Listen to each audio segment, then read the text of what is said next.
Edmonton Sports Talk. My God, I loved it. My name's Jay Milne. #Blue. Our sports update deliverer, the Coon. I'm Zachary Kubish, and you're up today. You know what, Reid? You might be honest. All right, here's what's going on in the Nasty Chat.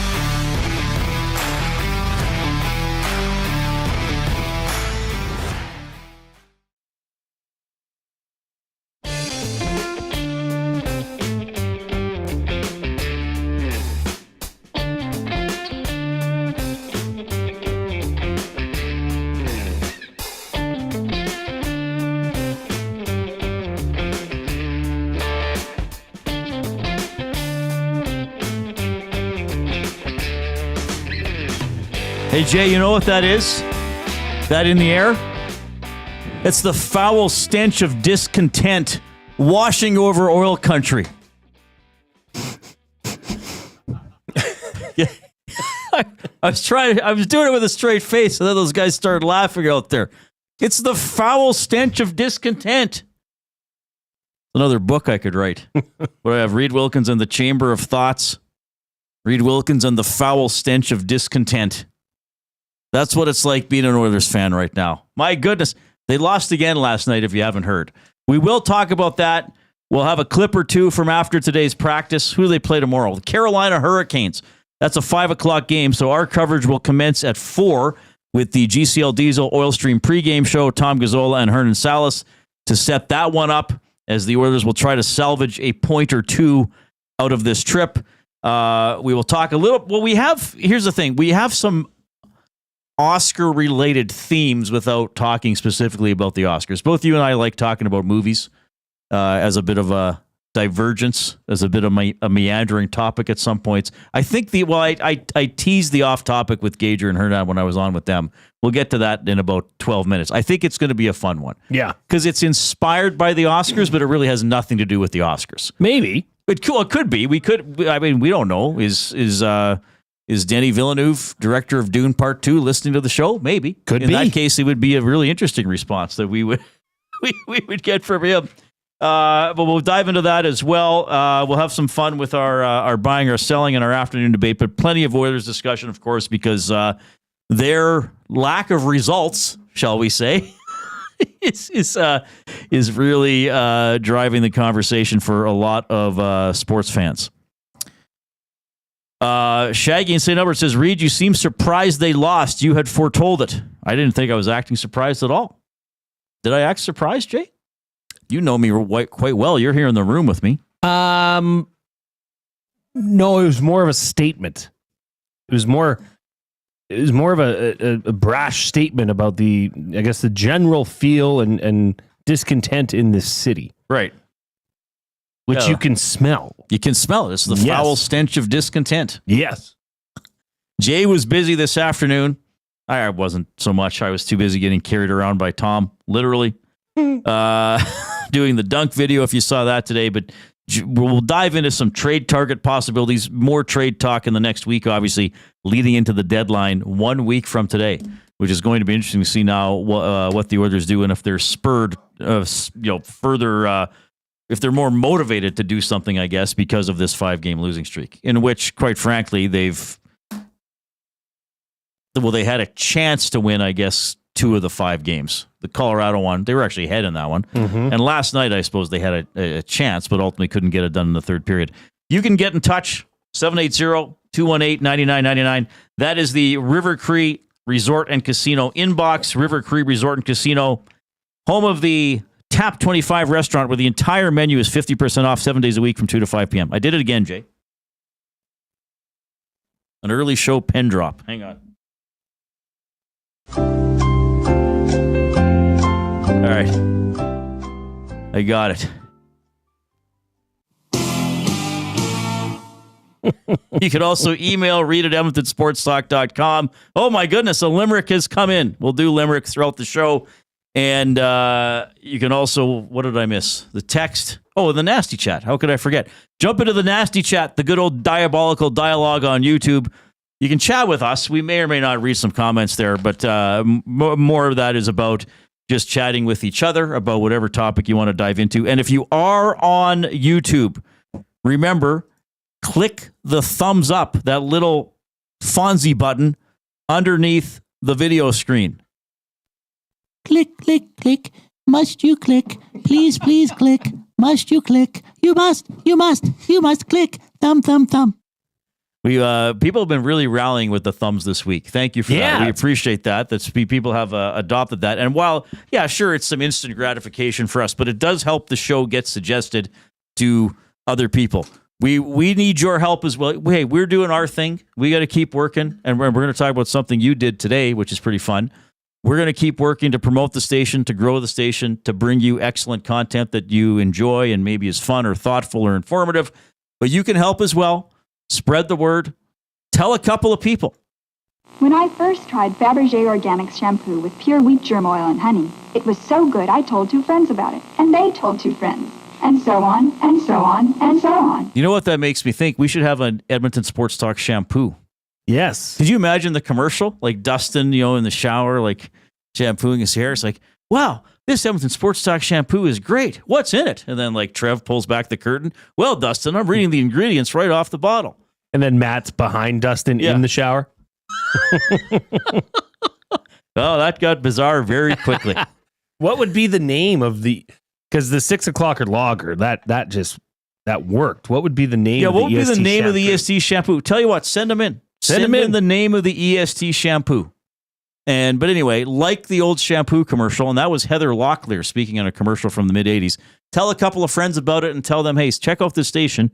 You're going to like it. And then you tell 2 people about it, and we'll keep growing the audience. And the audience has grown since our show started in September and since the station started a year and a half ago. So that's pretty cool. All right.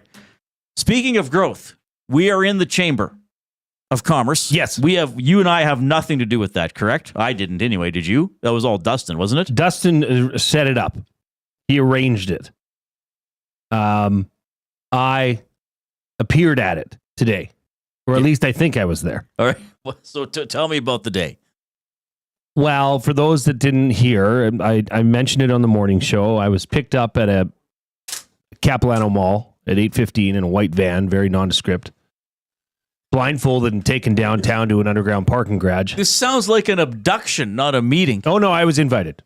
It was invite only with the password. The password was croissant. That's why they let me onto the van. Once I got there, though, I mean, it was shady getting there. But once I got there, there had to have been 250 people there. I don't know where there is because I was. You didn't know where you were. No. They took your phone. Now it sounds more like that movie Eyes Wide Shut. Yeah, it was films. There might be a movie written about it. It was lovely. I met many great contacts, lovely people, very nice speakers. The coffee was excellent. And guess what? The Italian Center catered it. So there was fresh, pastries, I guess you'd call them. It was lovely. I've never been at something so important. And did you make any contacts out of this or run into any old you friends? You saw the business cards. I probably have at least 3 business cards. That's all. at least 3. I think that's amazing. So at least 3. It could be 47. For all we know, it's at least 3. And guess what? What? There was a lady that won a door prize. She was a lady from the Edmonton Public Library. EPL. So we're going to be talking. Oh, interesting. Yeah. We need to find if EPL... The Edmonton Public Library should be a part of the word of the day. Yes, they should. It just makes too much sense. Because it's quite sure, it's a fun segment. We have fun with it, but it's quite educational.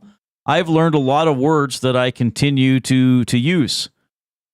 Absolutely. Like I'm scratching my axilla right now. Exactly. That was the word yesterday. Oh, and don't forget, I still have the other word. Oh, your other word from your mom. My mom sent with me. So one of now again, everybody, this is another thing that should motivate you to give us the thumbs up on YouTube. If we get to 130 thumbs, we do a word of the day. Then if we just get a little bit more and get to 150, then we do a double word of the day. Yes. So, click away. And we're already at 40, which is pretty good. But if everybody just clicked, we'd really be in word of the day territory right off the start of the show. All right. So you went to the chamber somewhere. Now, were other people taken under such mysterious circumstances, or was that just because we're new, you had to be taken No, that I way? don't think everybody did get there driven in a 15-passenger van. I think it was just because we're new. I think it's like you're on like a 3-month probation. So here I am on 3 months probation. on probation again. Poor Jay. Life on probation. Yeah, well, hey. That'll be your autobiography. People, wow, Jay was a criminal. No, not that type of probation. No. Just working in the chamber. I just switched professions. Yeah, it was lovely. It was great. Met a lot of really nice people. Ran into some old contacts.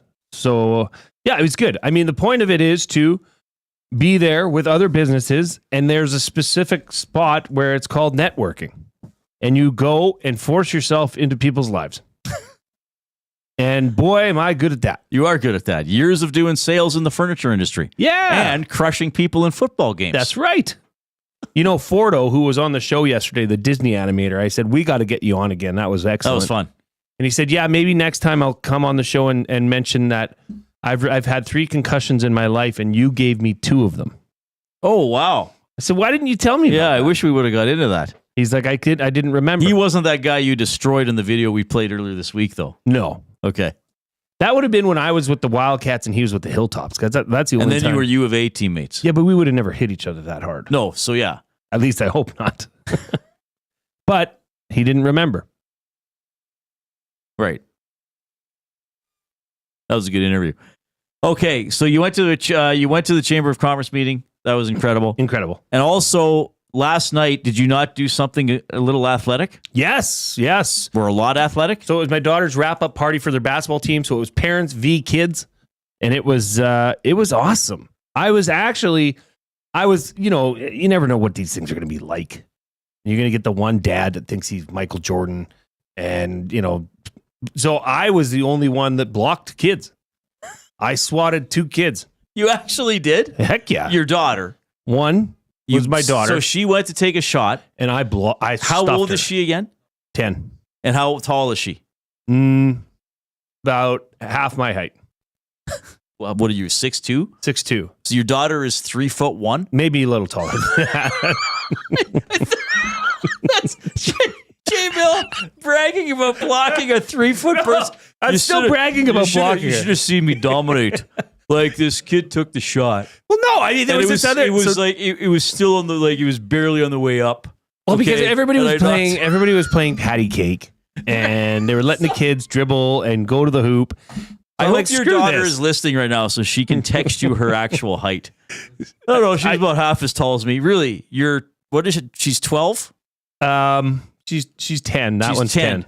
So she should be taller than 3 feet at that age. I believe she is. I'm Yeah, going to Google yeah. average She's height of probably a 10-year-old. 4.5 feet tall or something. Average height of a 10-year-old. like that.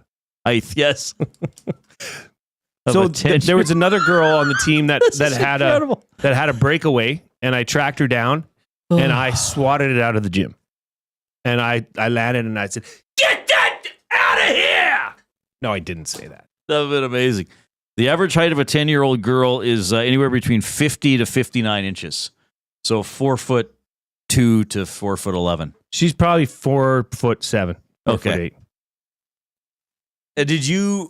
What did you do when you blocked her shot, though? Did you exclaim something? Did you I just beat your chest like a gorilla? well, every time I was the only person to block anybody.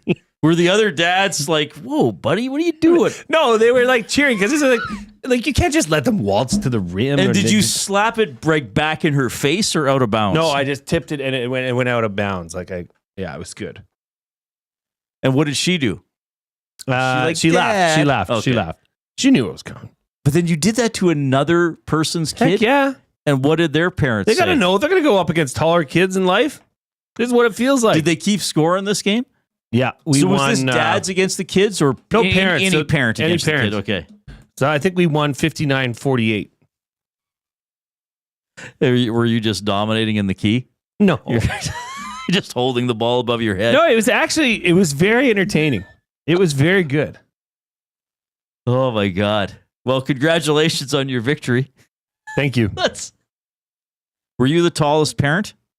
No, No, there's some big dudes like Dustin's height. What's he, 6'4"? Dustin's 6'5". And you're 6'2"? Yeah. Everybody's taller than me, so it's just meaningless after a while. Brendan's not taller than you. Yeah, but I don't count practicum students. I'm sorry. That was awful. I really don't think that way. That was terrible. Okay. Well, awesome. Congratulations, Jay. Thank you. Great stuff. It's time for our off-topic topic. It's presented by William Huff. Since 1952, William Huff has provided industry-leading advertising solutions for thousands of valued clients. Their unparalleled customer service, combined with decades of industry expertise and a desire to make every job the very best it can be, is what they call the William Huff Advantage. Visit their website at williamhuff.com or give them a shout at 780-454-4536. What do you have? Something? No. Okay. No, just... So the Oscars are on Sunday. I will watch. I already have plans with a friend to watch, so that's going to be cool. Like watching the Oscars. But this is not necessarily this is inspired by the Oscars, but it's not specific for the Oscars.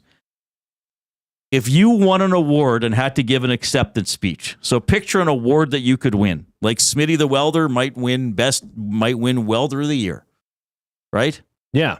The Big Uke might win Uke of the Year. Best performance by a Uke. Yes. On and on we can go. Who's the first person you would thank in an acceptance speech if you won an award? So you're getting up on stage at whatever the event of whatever organization it is, and you got about 40 seconds before you get played off. Because even these big welding awards have a full orchestra. Like if you go to the Alberta Welding Awards night, it's a full orchestra. Is it? Oh yeah, I would imagine no less. Yeah. Who do you thank first? First person you would thank in an acceptance speech. Well, you'd probably thank your oxyacetylene or what tank, maybe your truck. I'd like to thank my Dodge Ram 3500. You don't have to be a welder to participate. Oh. It's just Smitty the Welder would obviously win Welder of the Year. I'd like to thank my lid. I don't know why I'm talking in this accent. Yeah. Welders are like, wow, thanks for the stereotype, Jay. Yeah. I would like to thank my lid. What do they call it? Buckets? Lids? Didn't you bring in a welding? Yeah, it's still here. Is it still here? Maybe we should make it Welder Appreciation Day in honor of the Oscars. Well, it's been a few months since we've had one. Welder Appreciation Day in honor of the Oscars. Well, this is why I'm glad we've got an audience that comes back every day, because new people are very confused when they tune in for the first time. They are. Matt Hyman, I'd like to thank Jablonski. Jablonski, you really mean a lot to me. Thank you. Why is he yelling? I thought he was happy that he won. Bronco Nick says, my daughter is 5'8" and is 13. Yeah, block that shot, Jay. Jeez. She's tall. Yeah, well, I'm about 5'8". What's my wife's 5'10". She's not 13, but oh my God. she's my daughter's catching up to her, and she's 12. I think my daughter's like 5'7" or 5'8". My oldest. Oh, not the one who you blocked. Not the one I blocked. Yeah, okay, sorry. Oh, yeah, that's a good point. Well, and your wife she's tall. Very athletic. Yep. I think like the average height of a woman is what? 5'7"? I have no idea. What's the average height of a man? I don't know. We'll have to Google all this. Let's do it. Average heights of human beings. All right. Keep giving us a thumbs up if you're in the nasty chat.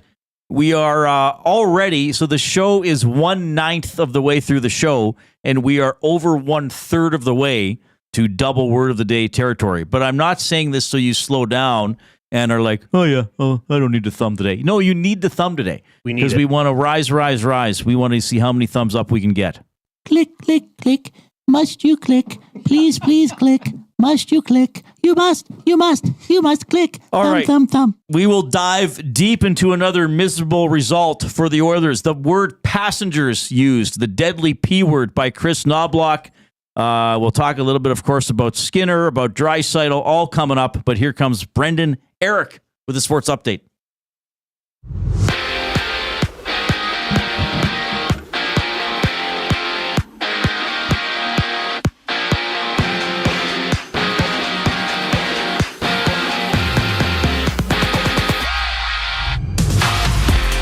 A light night on the NHL schedule sees only 3 games around the league, featuring the Leafs in New York to face off against the Rangers. The Stars host the Kings, and many jumps on the road to Colorado.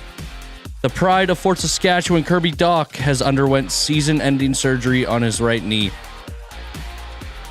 The Canada West semifinals kicks off as the Golden Bears take a trip down Highway 2 to Mount Royal, as the Cougars will host the best of 3.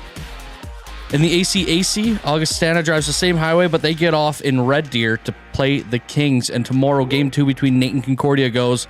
Nate winning the first game 5-4 in overtime.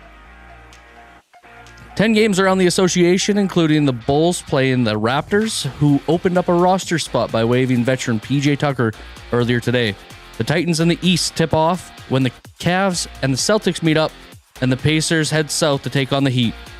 Tomorrow, when Golden State is in Philly, they will not be seeing Joel Embiid, who will miss the remainder of the season to focus on rehabilitating his knee. This sports update is brought to you by Paramount Flooring, proudly serving Edmonton and area for over the last 30 years. Their showroom offers all the best and latest in flooring, tiles, and area rugs. Tell them EST sent you for 10% off your next purchase, in-store or online at ParamountFlooring.ca. Reid and Jay, right back with you after the break. My name is Brett and Eric, and you're up to date.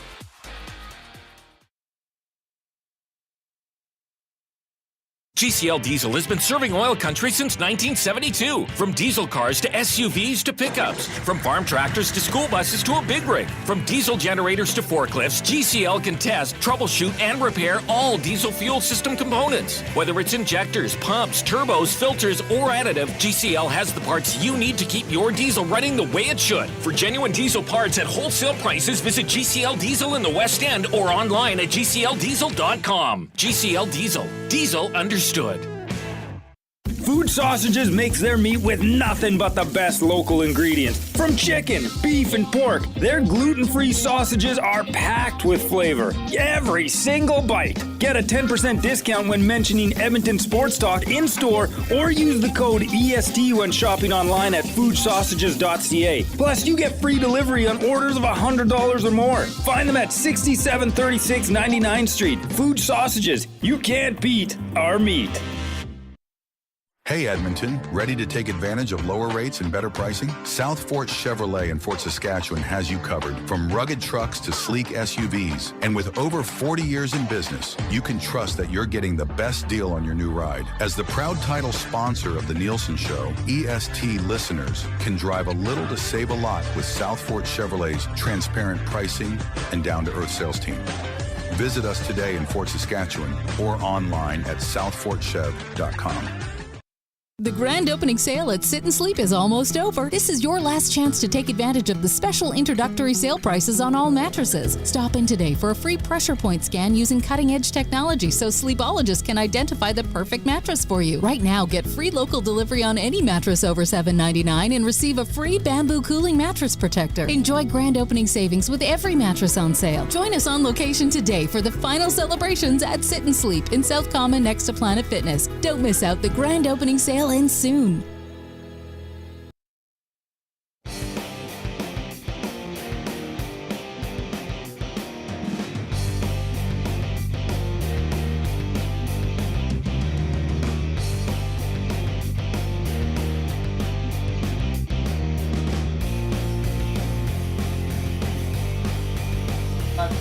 Well, we're here. It's Friday afternoon.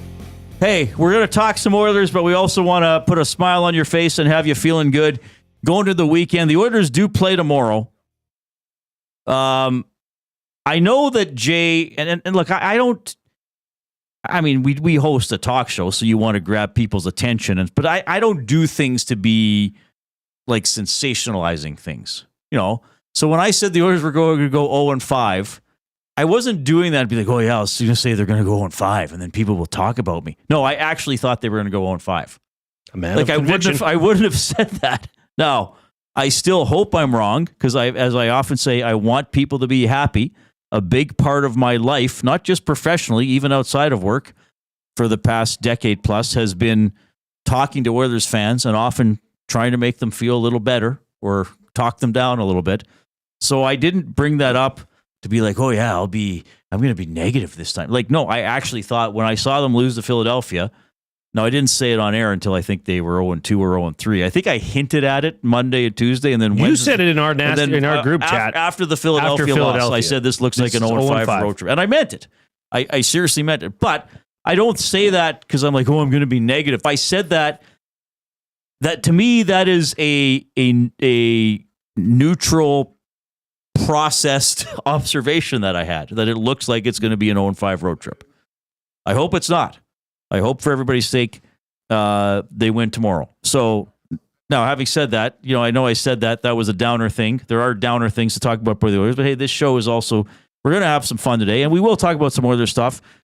And we want your feedback as well. 780-218-9999 is the EST inbox presented by River Cree Resort and Casino.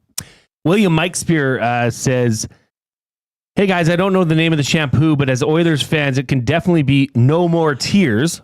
That comes in from... It's also an Ozzy Osbourne song. Poet laureate. No more tears. That's exactly how it sounds, everybody. You don't need to download it now. Where was the one from...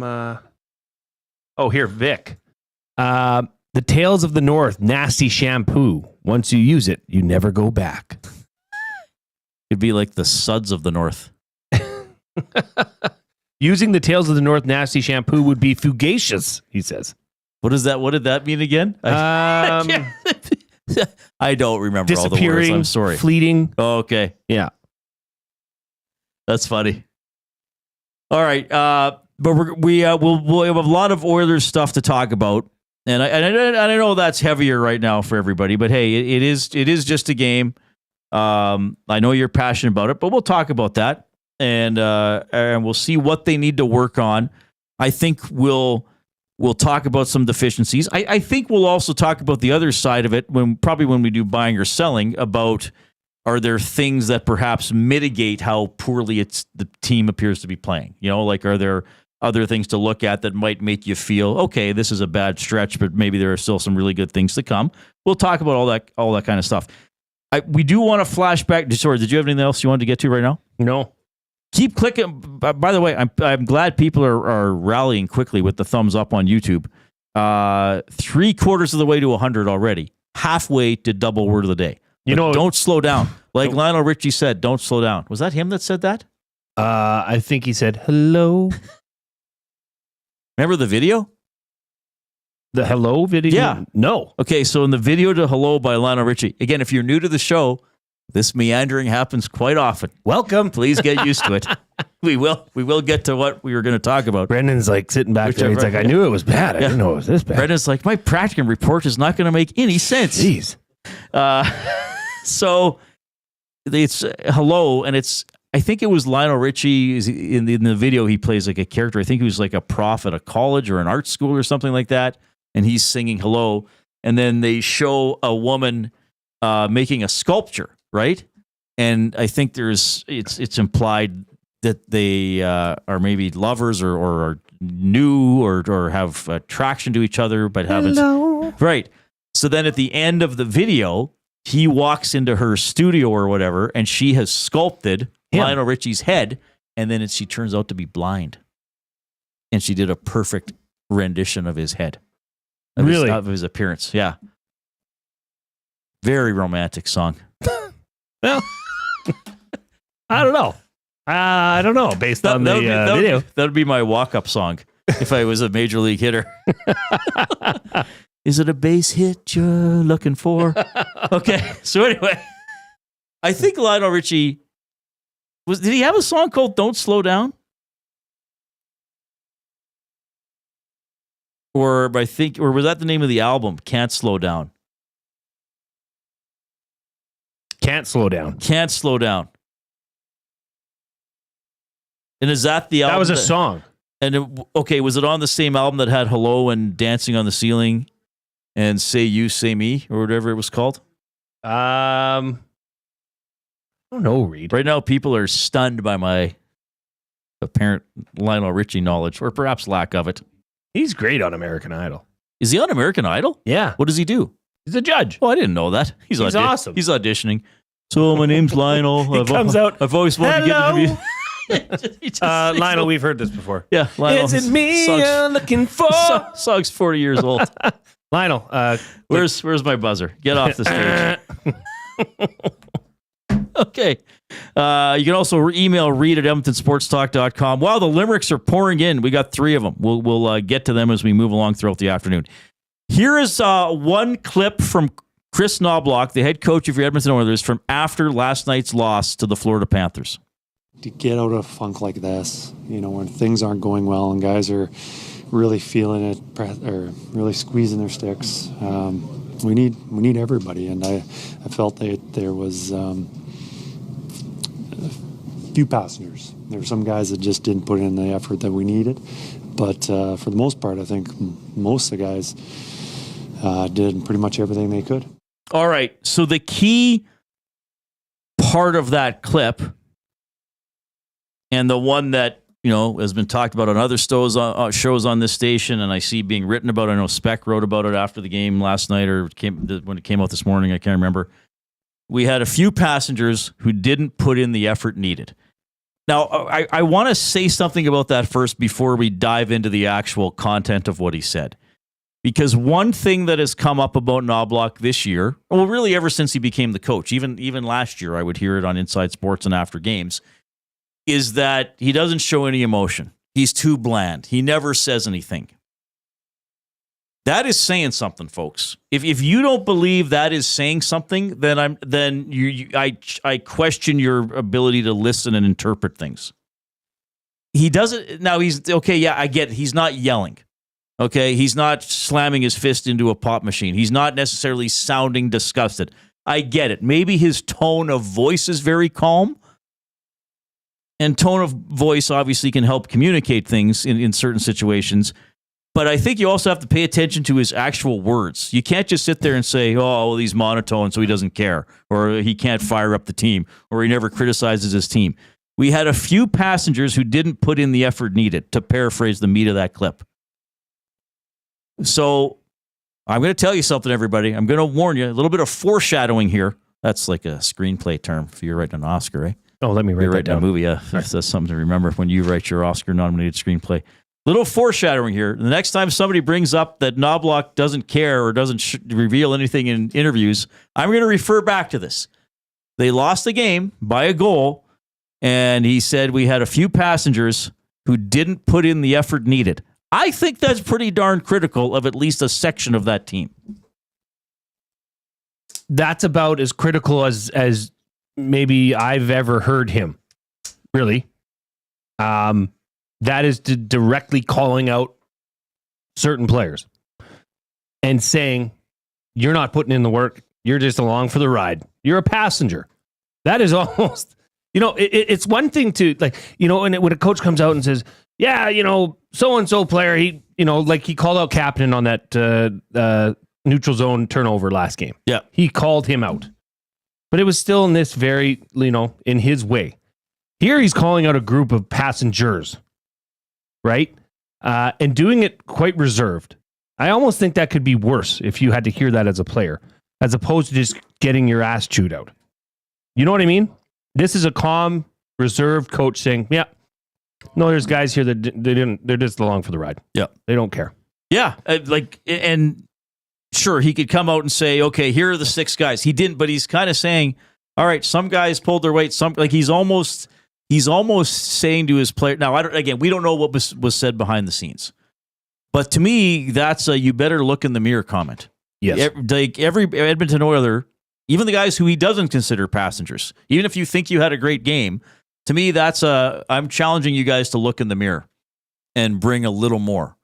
He's basically saying, and then this is one of the toughest things that maybe one of the most insulting things that could be said to somebody who's on a team, and you were on high-level teams. Most guys tried, but we lost because of you few. How do you feel? Yeah. And a lot of times he will deflect. He's like, well, yeah, this and happened, but as a team, we didn't play well. Or he'll say, yeah, I realize that turnover wound up in our net, but we had too many turnovers tonight as a group. Like a lot of times that's how he answers those questions. He might acknowledge an individual error, but say it was part of a larger problem. But I feel in this case, he's saying, you know what? If the other 6 guys would have played like the other 12, we would have been fine. That's what I'm hearing there anyway. One other thing to note, which I think Scotty knows does very well in the nasty chat. He says, I'd like to see what the overall record is for Western teams on this exact road trip. It would look quite rough. We'll talk about that later, okay? Yeah. Put a pin in that because it's a fair comment. Scotty knows, put a sticky note on your computer monitor. Yeah, and watch that. Remind me, the boys, to bring this up again later. You've got homework now, Scotty. Yes, knows. Scott. Well, it's to be done in the next So the hour. question begs, who's Coach Knobloch referring to? Reid? Well, from last night? Well, do you think this is just solely from last night, or is this a little bit of a culmination? I think it's a bit of a culmination. Yeah, fair enough. That was highlighted last night. I mean, Adam Henrique has been invisible. Yes. Connor Brown, who? Fair. Victor Arvidsson. Yeah, fair. Kasperi Kapanen. No, again, I think we found out why St. Louis waived him. I think he overperformed his first few weeks with the Oilers. I mean, obviously, there's going to be fingers pointing at Evan Bouchard as well. Though they still played him 26 minutes and 17 seconds. Yes. I don't know. Well, I'm just going to say it, Reid. And I'm not saying it at all, but this has got to be pointed out. Connor McDavid is not playing Connor McDavid hockey, nor has he been for the month of February. And now I'm starting to wonder if there's something ailing him. Do you know, and say what you want about plus minus, do you know who the worst Oiler is in the month of February plus minus wise? Well, it's got to be him, because isn't he minus 13 or something? He's minus 11. Okay. He's had 8 games. He's 7 points. That's 0.88 points per game. Well, isn't he down to plus 3 for the season? Plus 3, yeah. Well, all of January, he was plus 3. He had 13 points. I mean, I know there was some times off, but still, points per game are down a third. Right. That's got to be that's a part of this formula. Now, is Connor McDavid the reason the Oilers are on this 5-game skid? No. But there's a lot of contributors, though, right? There is. And it's not just the usual suspects. And I think maybe one thing we need to discuss throughout the afternoon, you mentioned Adam Henrique. Very underwhelming season. I mean, he's been a lock for 20 goals for the last decade. I mean, even last year he joined Edmonton, I think, with 17 and wound up with 23. So even the chunk he joined the Oilers was still a 20-goal pace. Yep. I think it might be worth discussing, and maybe this will still be answered over the next couple of weeks. Are some of the players who we don't see a lot from passengers, or is that now who they are? Right? Father Time catches up with everybody. And sometimes in pro sports, he catches up with you a lot faster than people would like. I see what you're saying. That could be. Is this the new norm for Adam Henrique? Or like, hey, I'll tell you. That's all I'm saying. Like, the game keeps getting faster. You and I have discussed this. You've alluded to it on this show. I don't know if it was yesterday or the day before. Ekholm is not looking as fresh and spry as he once did earlier this year. He does not. Right? Now, I'm not suggesting he's falling into that, that he's getting older. I don't think so.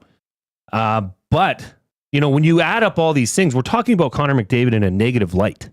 We're talking about Ekholm in a negative light. The only bright shining star for this team is and has been Leon Draisaitl. That's really it. And we should, when we get back or as we move along here, we should talk about that goal, because incredible goal. And that's probably, that would probably be story number 1 if the Oilers would have won that game, was the goal Draisaitl scored. So we still should talk about it, because that was a legit awesome play. World class. You'll hear a little bit more from Knobloch after last night's game. John Klingberg had an interesting quote from after the practice today in Carolina. Looks like same lineup. At least they went with at practice today. So I maybe no Nurse again tomorrow. That'd be rough. I think Pickard was in the starters net, Hernan? Did it look like? So okay. We maybe Pickard tomorrow. We'll dive into all that. Of course, you can check in 780-218-9999, the River Cree Resort and Casino inbox. We're coming to you from the James H. Brown studio, James H. Brown Personal Injury Law Firm, the heavy hitters of injury law with over 200 years of experience. James H. Brown will get you the settlement you deserve. Visit them, jameshbrown.com. Book your private consultation today. Here's Brendan Eric.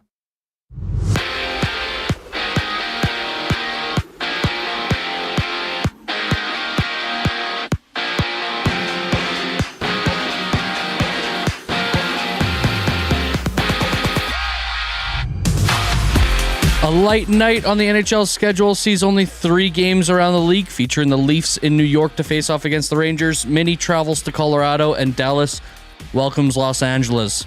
The pride of Fort Saskatchewan, Kirby Dach, has underwent season-ending surgery on his right knee. The Canada West semifinal kicks off as the Golden Bears take a trip down Highway 2 to Mount Royal, as the Cougars will host their best of 3. In the ACAC, Augustana drives the same highway, but they get off a little earlier in Red Deer to play the Kings. And tomorrow, Game 2 between Nate and Concordia goes, Nate winning Game 1 5-4 in overtime yesterday. The Bulls play host to the Raptors, who opened up a roster spot by waiving veteran PJ Tucker earlier today. The Titans in the East match up when the Cavs and Celtics meet, and the Battle of LA closes off your night as the Lakers host the Clippers in what is one of the 10 games across the hardcourt. Tomorrow, Golden State heads to Philly. They won't see Joel Embiid, who will miss the remainder of the season to focus on rehabbing his knee injury. This sports update is brought to you by Sit and Sleep. Transform your home at a fraction of the cost during Sit and Sleep's massive winter clearance event. From massive discounts on major sleep brands to unbeatable deals on Canadian-made furniture, Sit and Sleep's winter clearance event is a can't miss. Visit Sit and Sleep today in South Common next to the Planet Fitness. The Oil. Understood after the break. I'm Brendan Eric, and you're up to date. Get your fix every single game with the GCL Diesel Oil Stream pregame and postgame shows with Tom Gazzola and Hernan Salas. Whether it's breaking down the starting lineup, predicting key matchups, or diving deep into the game's biggest moments, Tom and Hernan are here to give you the best insight and analysis in the city. After the final horn, get the breakdown of every key moment, performance, and player reactions. It's your one-stop shop for all things game day. Catch the GCL Diesel Oil Stream pregame and postgame shows with Tom Gazzola and Hernan Salas, only on Edmonton Sports Talk, your clear choice for Edmonton sports. Do you have pets? Horses? Chickens? Did the place you used to get your feed recently close down? Have no fear. Clover Bar Feeds is here. Whether it's dogs, cats, horses, or chickens, Clover Bar Feeds has you covered. Offering a large variety of food and feed, you can trust the experts at Clover Bar Feeds. They've been family owned and operated for over 60 years. This means you can expect nothing less than top-notch service and selection. Come visit them at 200 Portage Close in Short Park, or visit them online at cloverbarfeeds.com. Gallo LLP is an Alberta-based accounting firm with expert chartered professional accountants in both our Edmonton and Sherwood Park accounting firms. Our experienced and innovative accountants provide financial advice that saves our clients money. Simply put, we help our clients protect their assets and grow their businesses. At Gallo LLP, they go beyond the numbers to ensure the continued success of your business. Reach out to Preet or John to discuss how they can help your business grow. Visit gallollp.ca today and see how they can help you take your business to the next level. Looking for quality building materials and friendly advice? Visit us at Windsor Plywood Leduc, family owned and locally run since 1993. From interior materials for doors, flooring, baseboards, and all the finishing touches to all you need for your outdoor projects like cedar lumber for decks and fences, plus all the plywood you'd need. Our full-time on-staff carpenter can help with anything odd-sized or custom, and from domestic hardwoods to exotic selections, we've got you covered. And if we don't have it, we'll track it down for you. Windsor Plywood Leduc. We're the experts you need to know.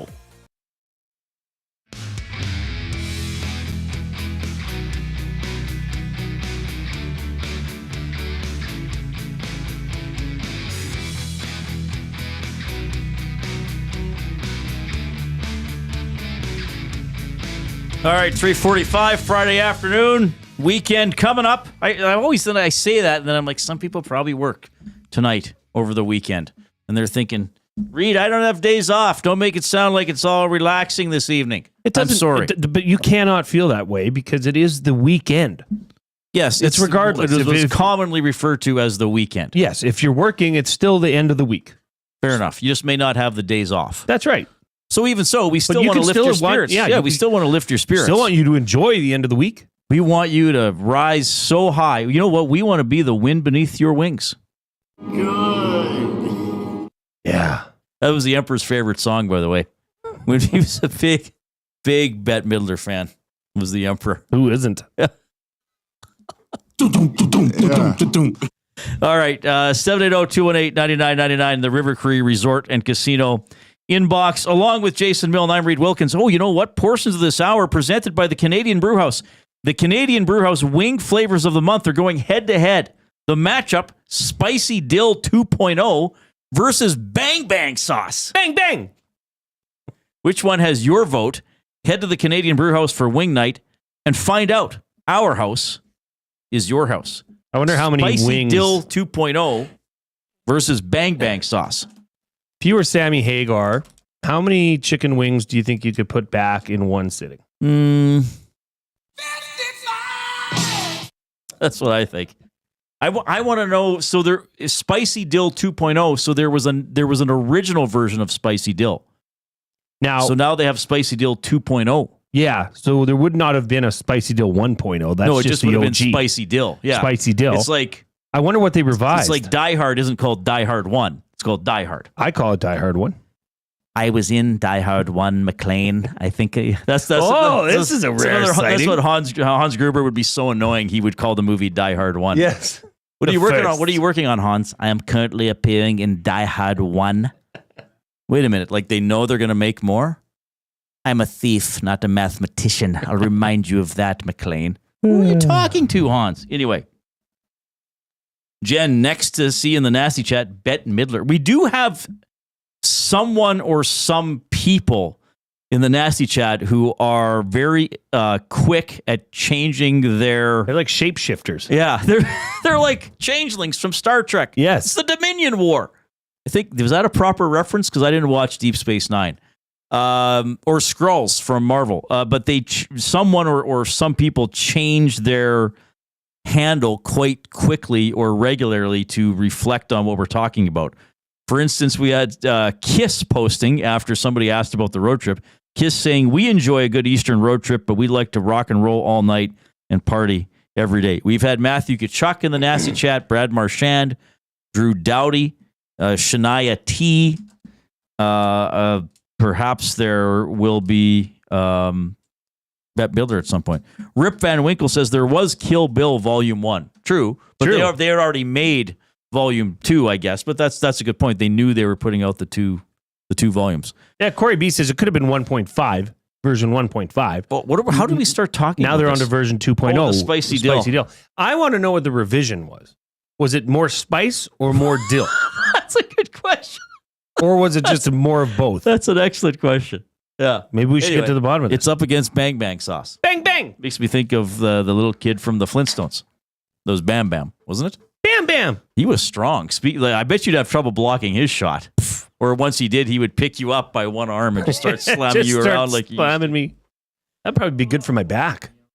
Probably shake them. It probably would crack me spine a little bit. You should really... Do you want to tell people about what we look at in the bullpen sometimes? No, because I don't want to make people in that profession upset. What's there to upset? Well, because They're fascinating we're not videos. sure if it's working. Okay, we'll just say what it's we're just watching. a fascinating video. So I think because Jay and I watched the hoof trimming videos, We didn't just watch them. We were addicted to them. Now I've been getting recommendations on my YouTube of chiropractors cracking people's necks, backs, arms, legs. Grisly. And it's, they'll tell a person, okay, breathe in and breathe out, and they'll push down and you hear this.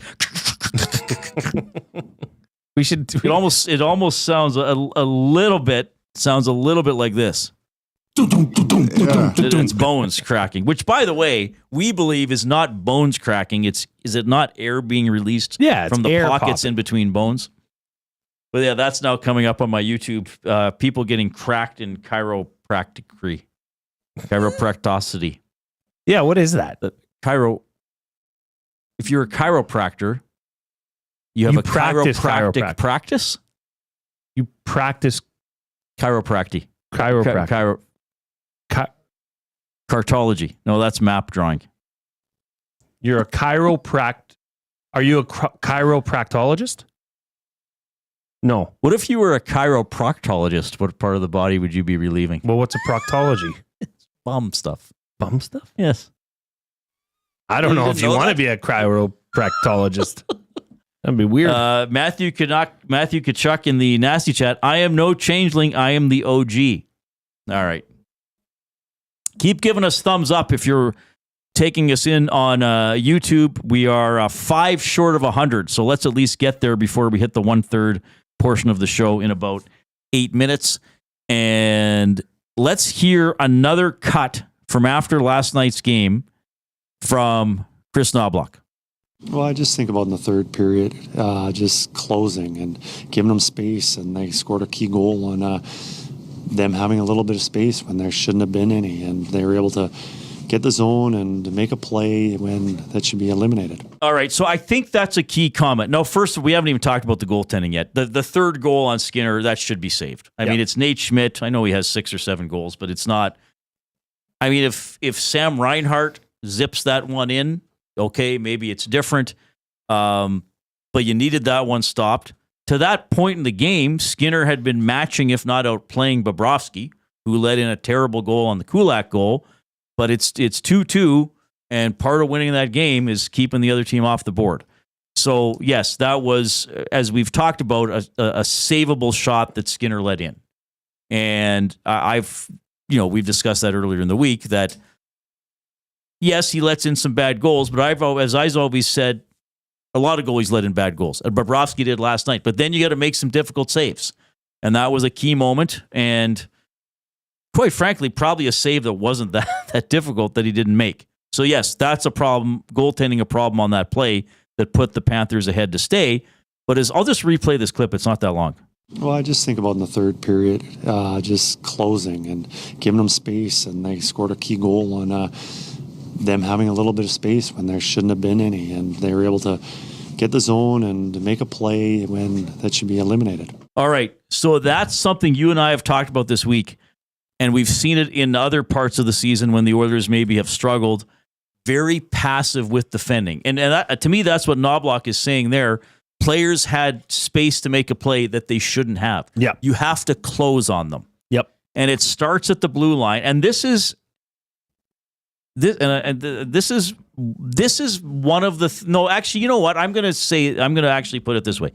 This is actually the most frustrating thing I find about Bouchard, and it's not the turnovers. And okay, everybody, settle down. I'm not ignoring the turnovers. Okay, I realize that. The most frustrating to me about Bouchard is, do you remember being a kid, Jay? Does everybody out there remember being a kid? Sure do. Did you used to take gym or phys ed? You know it. And you start to learn sports. Volleyball, basketball, soccer, or whatever. Especially I guess, for volleyball and soccer. And then if you play hockey, you kind of learn it as well. What's one of the first things you learn? The athletic position, right? Knees or feet about shoulder width apart, knees bent a little bit, not a lot, but knees bent a little bit. And maybe you're leaning just a little bit forward at the waist and you got your hands up in front of you and ready. Now, some of that might be for basketball. You got to be ready to catch. That's just an athletic stance. It's just an athletic position, and you're ready to move in either direction. You can go forward or back. And Bouchard has this very upright stance. And as you saw that puck come in down the right wing last night, and yeah, I know Hyman didn't get it through the neutral zone. That's been another problem for sure with this team. So what does he do? He kind of skates down the right side, and he's upright, and his body, his shoulders are facing back towards his own end, and he kind of just drags his stick behind him, as opposed to like, okay, I'm going to defend this guy. I'm going to be in an athletic position. If he goes down the boards, I can take a step to my left and seal him off. If he cuts into the middle, I can maybe jab for a poke check or maybe even step up on him. Get and a give him hand shot. on somebody. And I know he's not a physical player, but that, to me, that is the most frustrating thing about Bouchard.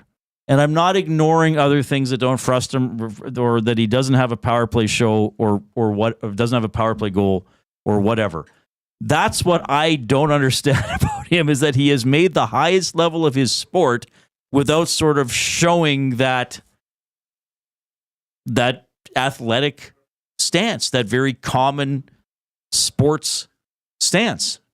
Now, not the only problem on that play, but I'm just bringing that up as something I've noticed a lot over the years. No, and Reid, you're not the only one that would think that way. There is something about the play of Evan Bouchard that just looks like he'd rather be fishing. I mean that. Like, it's like, I could, but it's like Larry David playing hockey. Well, I don't want to do that. Did you see what the guy did to the puck? Yeah. I had it and he took it. Why can't we all have a puck? You know, it's honestly, it seems like he'd rather be elsewhere sometimes. And his body, his posture shows that, right? There's not much grit to what he is displaying on ice. Yeah. Okay. And Bouchard, sure. I mean, we were talking about it with Gager earlier. I don't know if they referenced it on their show, but that Ekholm goal, what was that, Verhaeghe? The Ekholm goal against, yeah. Goal against, where it was pretty much just a one-on-one battle, and Verhaeghe kept his eye on the puck, and apparently so did Ekholm. But drive your man off of that puck. Get physical. Move him out of the way. Stop looking and trying to, you know what I mean? And Verhaeghe found it and put it in the net. Yeah. You know, add that to the goal that bounced off Kulak's butt. You know, that was a bounce. But that's because Florida puts the puck into the dangerous area of the ice. To get lucky with it. As much as the Oilers have usually outshot teams, they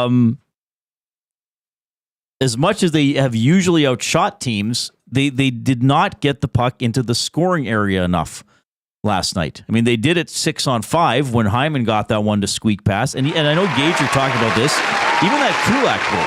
Like, Gager made a great point. He goes, I bet you Bobrovsky didn't expect him to shoot because the Oilers usually try to pass 40 times before shooting. Yeah. So, you know, and I know you don't want to just throw away shots that are going to get easily taken in by the goaltender, but Florida is very good in that home plate area in both ends of the ice. That's the big reason, to me, why they won the Stanley Cup. And I think that's a very big reason as to why they won last night as well. So just an observation about Bouchard. And yes, I know Skinner's game is getting picked apart. That wasn't a great... And it's frustrating because to that point, you're actually thinking Stu's having a good game. You know, hasn't had a great road trip. He made some good saves in that game. And I'm going to say something else because I saw after the offside goal yesterday, people are, Stewart's through something. Like, look, it is not, this is a bit of an aside. It is not a team got a good break if they challenged for offside and won the challenge. No, who said that? So don't count the, I mean, yes, you can still look at it and say they allowed what could have been a power play goal against. Fair enough. It's offside. But it's offside. And I used to complain about it and think, but now I'm like, okay, it's offside. I mean, I asked Corey Perry about it. He's like, well, we learn offside when we're 5. And so anyway. Yeah. And talking about offside, that was glaringly offside right in front of the linesman, looking at the skate. I don't know. It's a bang bang thing, but anyway, bang bang. So, but again, there are, as we've been saying, I think everybody on this station has said it. We've been saying it all week. The Oilers are deficient in pretty much every area of the game this week. Goaltending, defending, puck management, both special teams, and offense.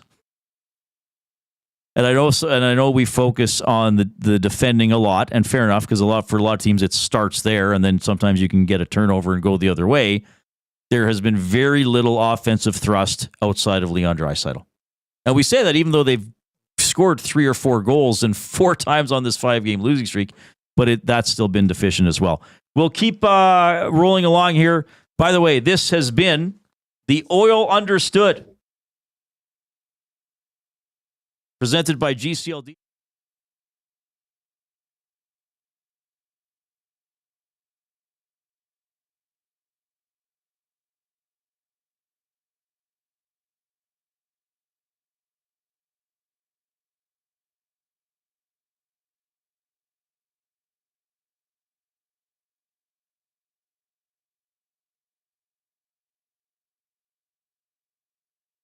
The Lock Shop. By the way, I was thinking more and more about your call yesterday about Seth Jones. Yeah. I just bet that at plus 300. The 3-1 to just stay where he is. I think that's a great number. This is going to be a really, really tough deal for them to make happen. I don't know whether Seth was trying to squeeze him a little bit with his comments earlier, but as much as they might want to trade him and Jones might want to get out of there, that's not an easy deal to make. The Lock Shop, weekday mornings at 11, only on Edmonton Sports Talk, your clear choice for Edmonton sports.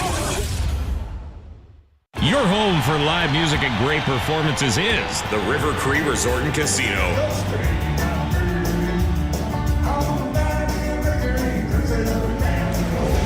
Don't miss the internationally recognized tribute, the Alan Jackson Experience, April 18th at the River Cree Resort and Casino. Get your tickets at rivercreeresort.com. River Cree Resort and Casino. Excitement? Bet on it. Celebrating 70 years in the signage industry, William Huff Advertising is the most recognized name in the game. An in-house, one-stop shop for all of your design, print, and installation needs.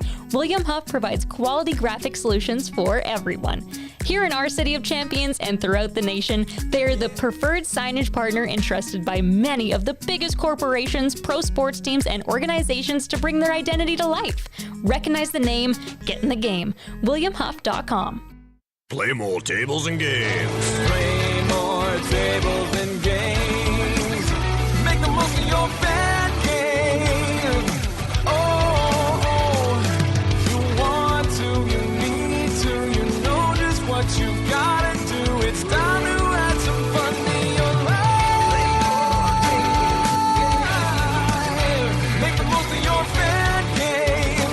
Play more tables and games. PlayMoreGames.ca.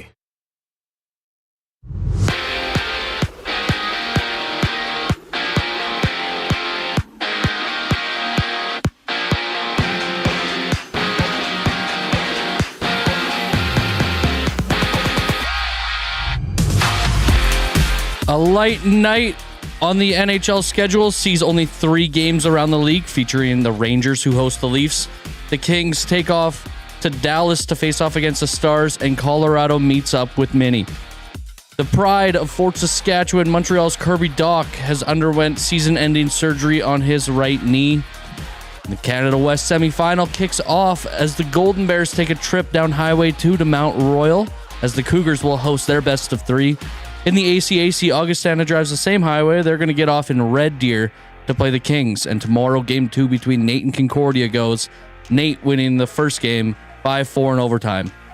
The Bulls play host to the Raptors, who opened a roster spot up by waiving veteran PJ Tucker earlier today. The Titans in the East tip off when the Cavs and the Celtics match up. The Battle of LA closes off the night as the Lakers host the Clippers in 10 games across the hard court. Tomorrow, Golden State heads to Philadelphia, and they will not be seeing Joel Embiid, who will miss the remainder of the season to focus on rehabbing a knee injury. This sports update is brought to you by Advantage Sport Medicine and Physiotherapy. Get treated like a pro with their highly skilled crew. Whether you're recovering from an injury or looking to enhance your performance, get the same locker room approach that's trusted by the best in the game. Right now, the boys, they're going to get fired up.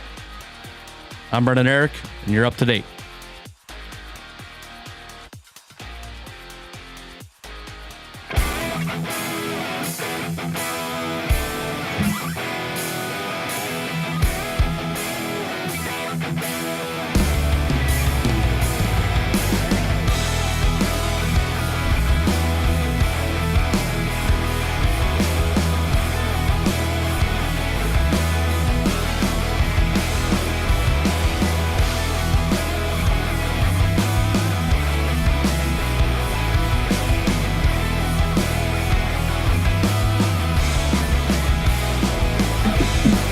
D-Rock in the Nasty Chat says, good job, Brendan.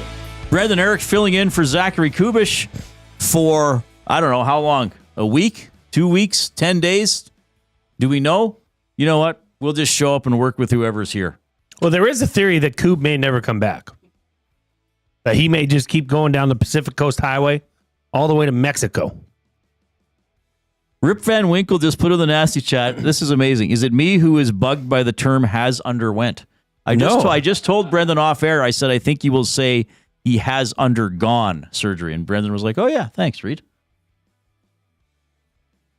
We discussed. Been discussed. You know what else needs to be discussed? That people got to click the thumbs up. Click, click, click. Must you click? Please, please click. Must you click? You must click. Thumb, thumb, thumb. Give us the thumbs up on YouTube. Thanks for tuning in as well. If you're streaming the audio through EdmontonSportsTalk.com, iHeartRadio, or the TuneIn Radio app, Edmonton Sports Talk is your clear choice for Edmonton sports. You know what else should be discussed? What? Oh, isn't it nice to be suddenly so highly regarded? That's Mulder. The music in the background. Where? Is there music running right now? It was. I couldn't hear that. Where was it? The intro music. Oh, the intro music. Was still on? No? I can't hear it. Baloney. What's going on? Tell me somebody else heard that. What? It was very, very quiet. Oh, I couldn't hear it. But it was at all. there. Yeah, I listened to a lot of loud music when I was a kid and an adult. So probably some portions of my hearing have been blocked out. Evan Bouchard in the chat says 200 likes and I won't have another giveaway. Well, thank you, Evan. Oh, that's amazing. Yeah, keep giving us the thumbs up. We're within 20 of single word of the day territory. So let's get there first and take care of that one word of the day, because Jay's mom gave him 2 words yesterday and we only had time to get to one. We had the 2 1-hour shows with the pregame show in between. All right, 780-218-9999 is how you text us. That is the River Cree Resort and Casino inbox. River Cree Resort and Casino featuring Italia Restaurant, home of the $6.99 brunch special from 11 a.m. to 4 p.m. on Sunday. So, yeah, you can go there in a couple of days, get that incredible brunch special. Let's get to a clip today before we get to Fired Up. Here is John Klingberg, one of the newer Oilers, and he's had a tough go this week as well, but talking about how the Oilers can improve. Yeah, I think it's just a matter of simplifying and coming back to your game. I mean, I think, obviously, I'm still pretty new here, but I could sense that the guys weren't really happy with the game even before the break, and then coming in after the break, and you start with 2 tough losses. And I guess to come out of a slump like that, you just got to simplify and build yourself up again. Well, there's that old word again. How many times have I heard this in my life as a sports fan and or broadcaster? Did we not talk about this in October when the Oilers could do very little right? Yeah. Simplify. Get the puck in, get it to the net. On defense, identify who your man is and get in the way. Defend the front of your own goal. Now, for a lot of last night's game, and here's the thing, too, about last night's game. If the Oilers had been 2-1-1 in their last 4 games and lost that game that way last night, you'd probably say, okay, it happens. Not great. You know, some mistakes, a goal you wanted stopped, but they lost to a good. But the things are piling up here, right? But it always comes down to simplify. What did we talk about when we were talking about football earlier in this season and a team's losing? The team's doing bad on offense. They don't say, okay, guys, here's 15 new plays. They're all triple reverses. They're all trick plays. They're all fakes and fake punts. And no, it's usually Get back to the basics. It's usually, what do we do well? Run to the left side. All right, first 4 plays next game, we're running. And in hockey, it's often get the puck outside of your own blue line, get the puck in at the other end. Emberson, backhanding it to nobody. I mean, if you're going to do that, you better get some mustard on it. It would have been better to ice it in that situation than to throw a soft. It would have been better to backhand it to the upper deck.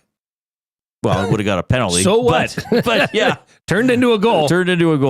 So, and it's one of these things, like the Oilers I get all the frustration, some of the frustration.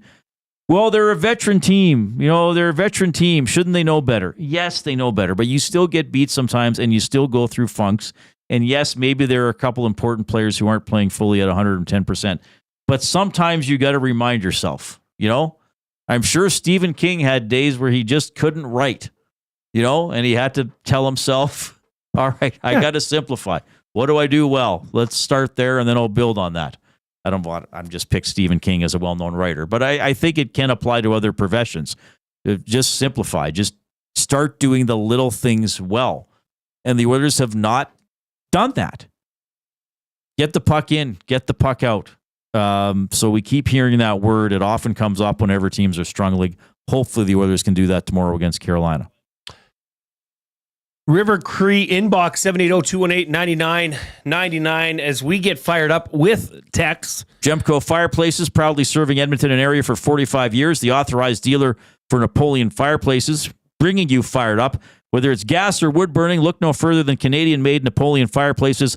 All the Napoleon products you need are available at Gemco, 9281 50th Street. Wow, that was a weak ending to that read. I'll do it again. All the Napoleon products you need are available at Gemco, 9281 50th Street. 98. What was it? What? What's the address? Oh, 9281 50th Street. 9281 50th Street. See, we echoed. Oh, I see. Commercial. I was trying to echo you. Failed gloriously. Check this out, Reid. Okay. Garth in Fort Mac. Hi, Garth. Chimes in on the River Cree inbox. Do you know the last time he sent a text? He sent one text prior to this text. Were we this on is the his air? second time texting EST. It was August 24th, 2023. The station hadn't even started. I don't get it. Somebody explain this to me. That's amazing. He said on August 24th, 2023, let's get the party started, boys. Fort McMurray is waiting. Maybe Dustin announced the text line number or something on Twitter. That's incredible. It's incredible. So today, he's been inspired to maybe he lost his phone for 18 months. Well, I mean, just good to have you listening, Garth. I'm concerned about the next few years, he says. This aging team is only getting older with no real quality prospects in the cupboard. How do the next few years look? ? Does McDavid resign? No. McDavid does not resign. Resign, he means. He spelled resign. He didn't put a hyphen? Did not. And I read it like resign. Okay, first of all, thank you for listening to the show. Thank you for texting in for the first time since before we were actually on air. Does McDavid resign? I actually don't. Oh, yes, he does. I think he does. I don't disagree with his other concerns. Yeah. I would just say, and I usually have this as a policy as a talk show host, that in season, I try not to look too far ahead. I agree, and I have brought this up. You've brought this up. The prospect base is not good. I mean, there's Savoy, who they traded for.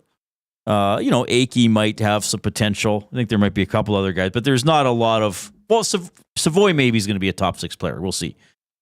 I agree with that. Yeah, Philp, though he's made, what is he, 26 already? A little older. But he's somebody who could contribute. Fair enough. But I don't know if in the middle of a 5-game losing streak, if I want to start talking about the prospects for 2029, because there's some here and now stuff. I get it. If you're concerned about the next few years, I can't stop you from being concerned. I think the prospect concern is something legitimate.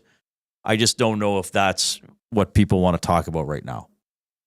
Mystical Mike says, hi, guys. The bottom line is the Oilers made 2 significant signings and neither one has worked out.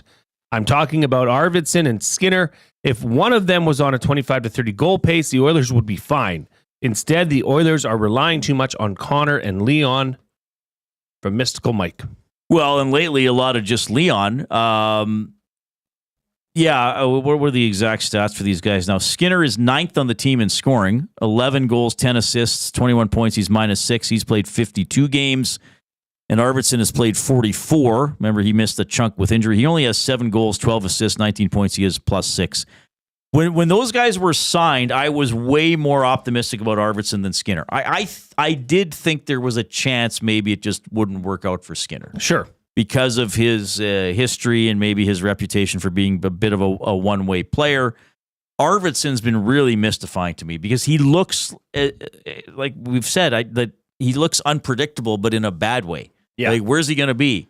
Why is he shooting that puck when he should have stopped it and tried to make a different play? Yeah, if one of those guys had, so what did he say? Okay, we're basically 2/3 of the way through the season, a little bit past. If one of those guys already had 20 goals,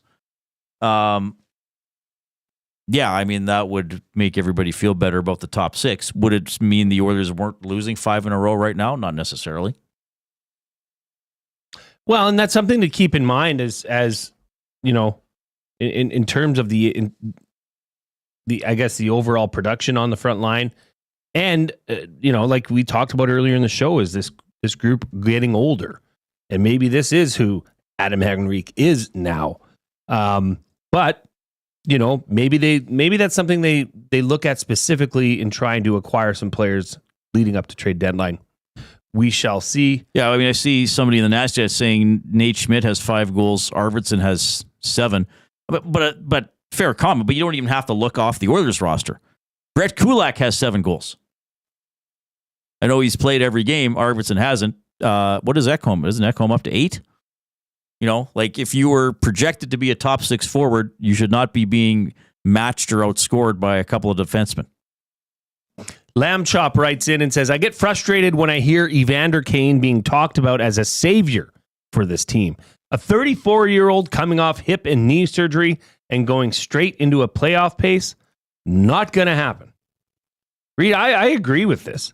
I 100% agree with it because the sentiment is that this was all predetermined, that Evander Kane is going to wait and stay on LTIR till the playoffs so the cap isn't affected, and then boom, insert him into the lineup, and that's going to solve all the problems. Right. This team's going to have grit. This team's going to shoot more. I don't know. I mean, how can you just assume that? Evander Kane's no spring chicken, right? Yeah, and we haven't brought that up. We haven't talked about Kane today, but I know there's discussion about him because tomorrow is the day that the trade, the teams he will agree no to movement clause changes. Right, so he can submit 16 teams. Yeah, no, I don't think this was predetermined at all. I get the sense that there hasn't been always open lines of communication between Kane and the Oilers. I said even back in training camp, I wonder if he ever plays another game for the team. Well, there's that too. And a lot of people didn't like that I said that or outright ridiculed me. Well, I'm 3/4 right.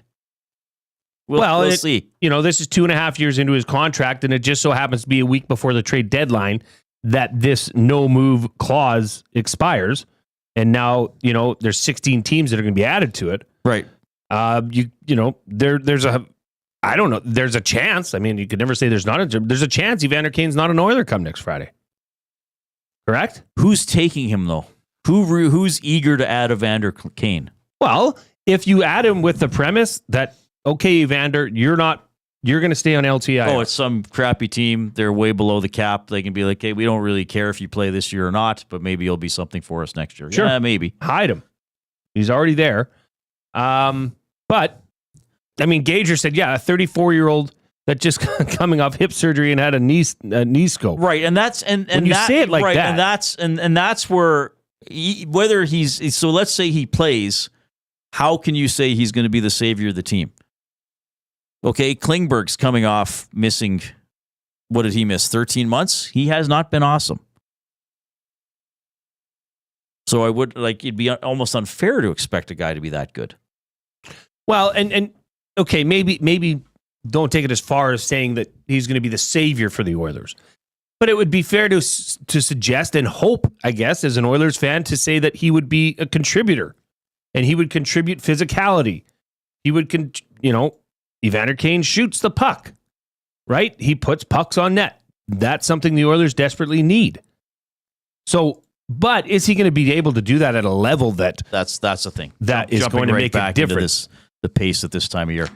4:19, we're in the James H. Brown studio. James H. Brown, personal injury law firm, the heavy hitters of injury law with over 200 years of experience.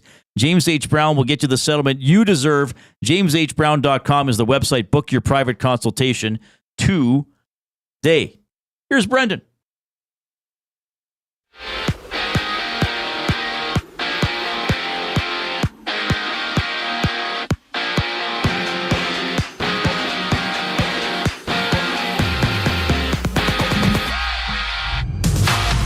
A light night in the NHL's schedule sees only 3 games around the league, featuring the Rangers, who host the Leafs. The Kings take off to Dallas to face off against the Stars, and Colorado meets up with Milne. The pride of Fort Saskatchewan, Montreal Canadian forward Kirby Dach has undergone season-ending surgery on his right knee. The Canada West semifinal kicks off as the Golden Bears take a trip down Highway 2 to Mount Royal, as the Cougars will host the best of 3 in Calgary. In the ACAC, Augustana drives the same highway, but they get off in Red Deer to play the Kings. And tomorrow, Game 2 between Nate and Concordia goes, Nate winning Game 1, 5-4 in overtime.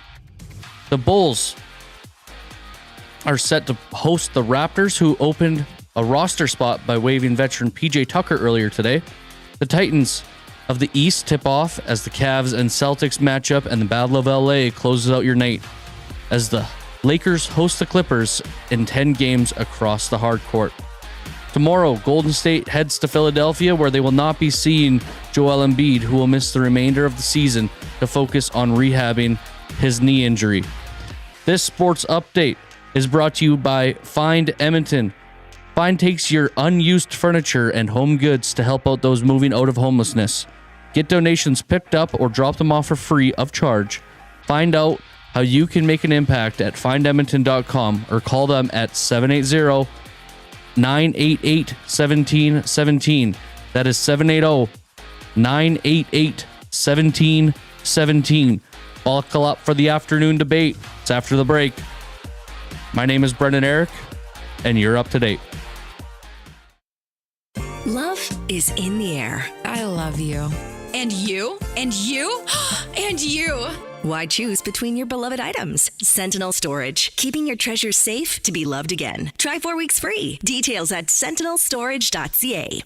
Got some gently used furniture or home goods that need a new home? Find Edmonton is here to help. Every month we furnish over 100 homes to those transitioning out of homelessness, and we need your gently used furniture and home goods. Drop off at 5120 122nd Street or call for free local pickup. Just visit findedmonton.com to learn how your donations can help create a home for someone in need. Plus, shop our thrift store, in-store or online, with proceeds benefit those moving out of homelessness through housing supports. Visit us at findedmonton.com. Find Edmonton, supporting our community one home at a time. Missing the course? The Canadian Ice House is here to keep your skills sharp. Trackman golf simulators are open. Real golf action right in downtown Edmonton. Don't let the off-season slow you down. Visit us in-store or check out thecanadianicehouse.com for all the details. Your home for live music and great performances is the River Cree Resort and Casino.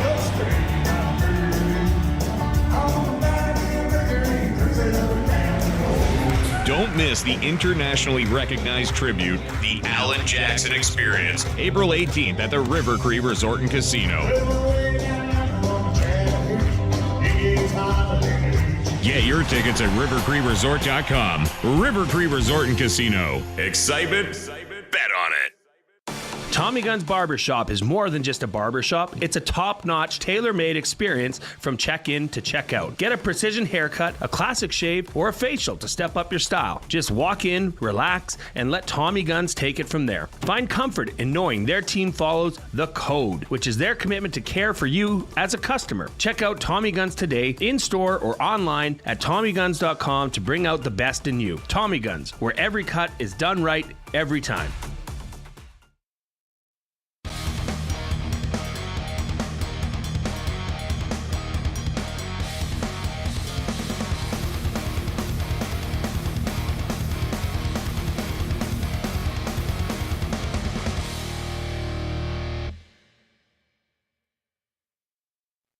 All right. Oh, dramatic pause there in the music. Thanks a lot for joining us this afternoon, along with Jason Milne. I'm Reid Wilkins, Edmonton Sports Talk, your clear choice for Edmonton sports. Oilers play the Hurricanes tomorrow, and we will get a bit of a Canes angle coming up in about 20 minutes. 5 o'clock game, 4 o'clock for the Oil Stream GCL Diesel pregame show with Tom Gazzola and Hernan Salas, and then they'll be on after the game as well. Will it be the Oilers' first 6-game losing streak since December of 2021, or can they snap it tomorrow? Portions of this hour presented by the Canadian Brewhouse. The Canadian Brewhouse Express Lunch, served in under 15 minutes or it's free. Try dishes like the tuna poke rice bowl, turkey club sandwich, and more Monday to Friday, open until 2 p.m. Read at EdmontonSportsTalk.com. I better read a couple of limericks here. The Big Uke, great Limerick writer. I just looked at this. Winning over children truly is the Milne way. Put them in their place. No, not today. Oilers still suck. 0-5 yuck. Want to go slide down a hill on a tray. That's really good. Also have one from Tube Socks. The Oilers are riding a slide. 5 losses, no place left to hide. Some stars pull their weight, but others show late, just coasting instead of with pride. I'll get another one. I got another one I'll get to a little bit later on. the band abruptly shutting off. And cut. Brendan doesn't like faders, man. He's in, he's out. The 919 area code number. Yeah, that's what we're going to call Adam. You got Adam Gold, Hurricanes pre- and post-game show host, coming up for... They actually weren't doing very well, but they beat Buffalo last night. All right, let's dive into... Oh, we got the afternoon debate here. The afternoon debate presented by the Edmonton Garrison Curling Club. Early bird golf memberships now on sale at the Edmonton Garrison Memorial Golf Club. Discounts for seniors and first responders, plus special rates for Sturgeon County residents. Enjoy GPS carts and awesome driving range deals. Inside, kick back and enjoy a pound of wings in their full bar and restaurant. For more info, visit egmgolf.com. egmgolf.com. How many times do you think we're going to golf there this golf season? You and I, couple chums, couple pals. Hopefully several. Ooh, okay. I was expecting you to say hopefully one. Well, as long as I don't have to sleep there with you. Yeah, hey, that would be what awkward. If we slept over at the Edmonton Garrison Golf Club and then got up and played early in the morning? Well, nasty club member Matt at the Garrison, we could ask him if there's any accommodations, see what he could put something together. Camp on the 4th fairway. Yeah. Hey, yeah, we could pitch a tent. We could play the front 9, camp by the 10th tee, and get up, play a twilight front 9 and an early morning back 9. Camp by the 9th green. Get on the 10th tee. I don't know if we need to do that. A couple guys pitching tents and playing golf, eh? Yeah, nothing like pitching a tent with one of your buddies. Give us the thumbs up on Nasty. It's kind of slowed down a little bit. A lot of thumbs early. We need you to keep going. Click, click, click. Must you click? Please, please click. Must you click? You must click. Thumb. We got to get to it 1:30 right away, so we know we're getting to your mom's word of the day that she gave yesterday, and then we want to get to 150 to get to. Right, let's get one. We always try, first plateau was 100. We got there. Now we've soared past 100 on the verge of 130, but we need people to rally here a little bit with the clicking. Jay's holding up a sticky note? This is classic my mom. This appears to be what was a box from tea bags, like where you keep your tea. She always keeps notepads and makes notepads out of everything, so nothing goes to waste. This is classic Pearl Milne right here. All right, so we think we'll get to 130, but I mean we need people to step up. I think they got the Friday slowing down a little bit. Yeah, I don't know. I've been clicking all week. No, full effort till the end. Full effort to the end. Don't be upright. Have proper athletic posture and click all the way through. All right, what do you have for the afternoon debate, buddy? Well, okay, I got a question for you. Yeah, do it. Okay. I want to ask you this, Reid. I didn't go over this with you on purpose. This is a would you rather? Okay. Oh wow. Reid Wilkins. Would you rather be in the Oilers? And I guess I'm asking you this as just an overarching. You cover the NHL. Just predicaments. Okay. Would you rather be in the Oilers predicament? Knowing they've been there before, they've been in the playoffs, but they're going through quite the slump right now. Or would you rather be in the Winnipeg Jets position? I mean, they're 9-1 in their last 10. They're top in the NHL, but first round exits in the playoffs in 2023 and 2024. Would you rather? Right and now, why? And why? I'd sooner be the Jets. I will always take the team higher in the standings. Really? Well, the Jets have 87 points. They are 11 points ahead of the next best team in the conference. The Oilers have 72. They are now only 8 points ahead of the playoff cut line in the Western Conference. I will always take the team higher up in the standings. So I understand I mean, sure, we've had some teams with historic regular seasons in the last 7 or 8 years. Tampa Bay several years ago, Boston a couple of years ago, lose in the first round. It happened to Tampa Bay without winning a game. Oddly enough, Boston got upset by the Panthers in Game 7 overtime. But I would sooner be the Jets. And I know the last couple of years it hasn't gone well for the Jets, but I mean, the Jets hardly ever lose. I'd much rather be in the Jets situation. I mean, I picked them as my preseason winner of the Stanley Cup. Yeah. But do you think that this is the year that the Winnipeg Jets can get over? Well, why not? Sure. Yeah. But I mean, I'm not going to do my playoff predictions right now. No, but it's essentially the same team that's fallen out of the first round in the playoffs. Or you're suggesting is it a detriment to have sewn up a playoff spot long ahead of time and not have much to play for late in the regular season? No, I'm suggesting that even though they're in totally different situations right now, this is the regular season, and all that matters is getting to the postseason where real hockey begins. And in the postseason, when real hockey begins, the Winnipeg Jets, let's face it, don't have a great track record in recent years. The Oilers went to Game 7 of the Stanley Cup Finals. That's what I'm trying to get you to compare. Or I'd sooner for this year. I'd sooner be in the Jets situation. Okay. I'd sooner have the Oilers competing for a President's Trophy, which they kind of were about 3 weeks ago. Yeah. And now they never win. They've gone from hardly ever losing to never winning. Things change. But no, I would sooner be the Jets, and you're just banking points and you're playing awesome. Okay. The Oilers have approximately $5 million to work with, assuming Evander Kane stays on the LTIR or is traded, moved, TBD, brah. Who do you see as targets or potentials? I went and looked at the TSN big board. Off the top of my head? Yeah. David Savard, Donato, are the first two that come to mind. Bukestad. Well, could happen.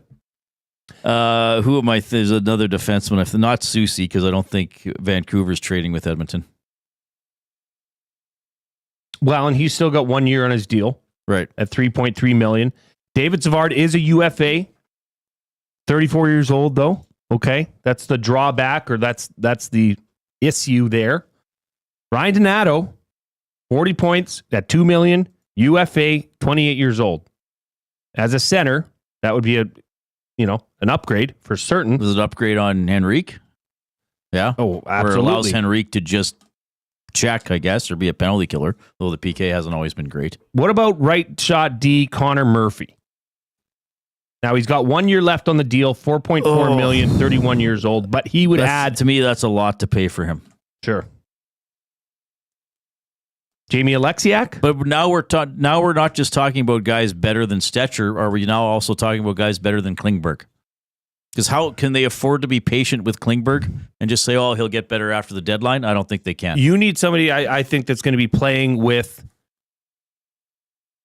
Darnell Nurse. Right. I think you could put Savard there, and then you have Kulak and Emerson together, and Klingberg's now your 7. That's better. What would hope? Just like I thought having Klingberg as your 6 and Stetcher as your 7 makes you better. Probably does.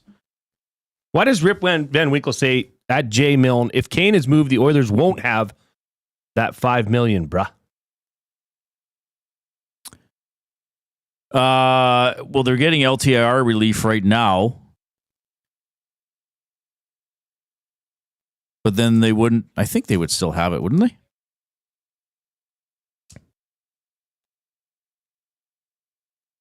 Well, it would come off your books, essentially, right?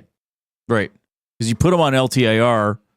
Well, I get okay, yeah, right. So you're it is off the books cap, already. Right? So they're up against they're up against the cap, but they're getting relief from him being there by the value of his contract. Yes. Right. Correct. Bowen Byram. Now he's an RFA, $3.85 million. Yeah, good player. Shoots left. Yeah. I'd prefer a right shot. Really, the only right shot Ds that I saw that would be David Savard and Connor Murphy. And David Savard's name has come up, pretty much all year. Right. Yeah, I would lean towards him, I guess.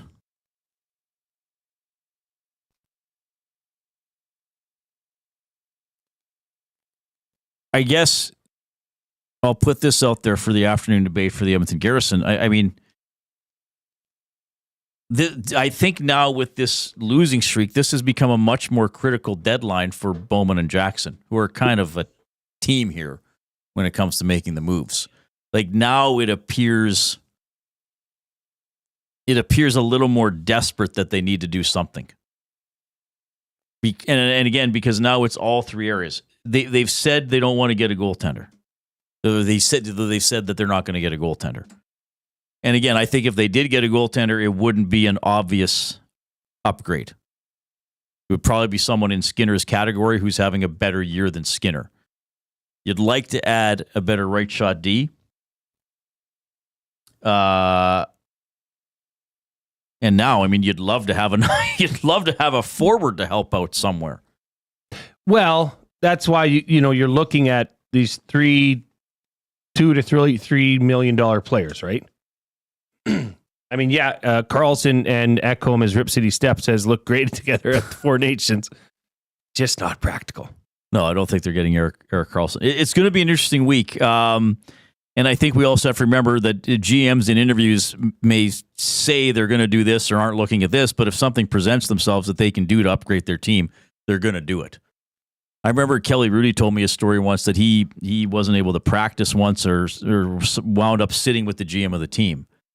And Kelly was an older player, so the GM was a little more comfortable talking to him about this type of stuff. And they started talking about how trades happen. And Kelly said, well, we got a bunch of guys that are untradeable. Like, obviously, we got Wayne, and then we got this guy, and with this guy. And the GM finally stopped them and said, we got Wayne. We have one untradeable player, Kelly. Don't fool yourself. Really? The other guys you listed are really good, but if something came up where I said, oh, I could trade this guy and get this guy, he goes, don't think a lot of you are not movable if something could happen. How many untradeable players do the Oilers have? Well, anybody with a no move clause, it starts there. Sure. But let's say just for that example, I mean, just looking at it and saying, well, they'd never trade these guys. Yeah, it would be Draisaitl and McDavid. Yeah. If no move clauses weren't part of it, it'd be Draisaitl and McDavid. That's fair. That is the afternoon debate for Edmonton Garrison Memorial Golf Club. More info on all their memberships and their great facilities, visit egmgolf.com. We'll visit with Adam Gold from the Canes Corner podcast and get their lowdown when we get back.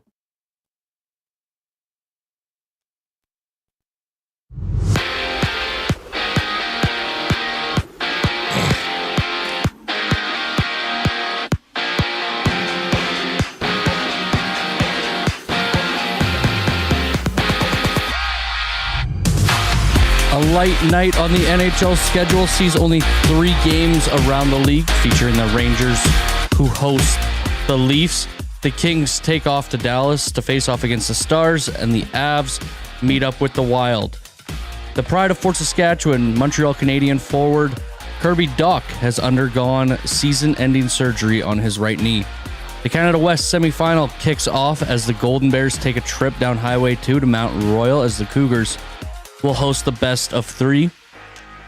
In the ACAC, Augustana drives the same highway, but they get off in Red Deer to play the Kings. And tomorrow, Game 2 between Nate and Concordia goes. Nate has won Game 1, 5-4 in overtime. The Bulls play host to the Raptors, who opened a roster spot by waiving veteran PJ Tucker earlier today. The Titans of the East tip off when the Cavs and Celtics match up, and the Battle of LA closes off the night as the Lakers, host the Clippers in 10 games across the hardcourt. Tomorrow, Golden State heads to Philadelphia, where they will not be seeing Joel Embiid, who will miss the remainder of the season to focus on rehabbing his knee injury.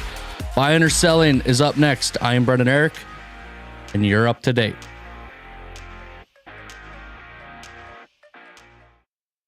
Get your fix every single game with the GCL Diesel Oil Stream pregame and postgame shows with Tom Gazzola and Hernan Salas. Whether it's breaking down the starting lineup, predicting key matchups, or diving deep into the game's biggest moments, Tom and Hernan are here to give you the best insight and analysis in the city. After the final horn, get the breakdown of every key moment, performance, and player reactions. It's your one-stop shop for all things game day. Catch the GCL Diesel Oil Stream pregame and postgame shows with Tom Gazzola and Hernan Salas. Only on Edmonton Sports Talk, your clear choice for Edmonton sports. Take your career to the next level with Nate's Construction Leadership and Supervision Program, a perfect tool for professionals looking to advance their role or an organization needing to develop leaders. Learn more about safety supervision, scheduling, cost control, and most importantly, how to lead a team. For more information and to register, visit nate.ca/CLSP to take your career to another level. Since 1952, William Huff has been the heartbeat of Edmonton's advertising world. From humble beginnings to a citywide powerhouse, we've been the go-to for signage from print to design and installation. Partnering with Edmonton's top sports franchises and major events, we've helped shape the city's global reputation. Our secret? Unmatched customer service, decades of experience, and a passion for excellence we call the William Huff Advantage. Visit us online at williamhuff.com.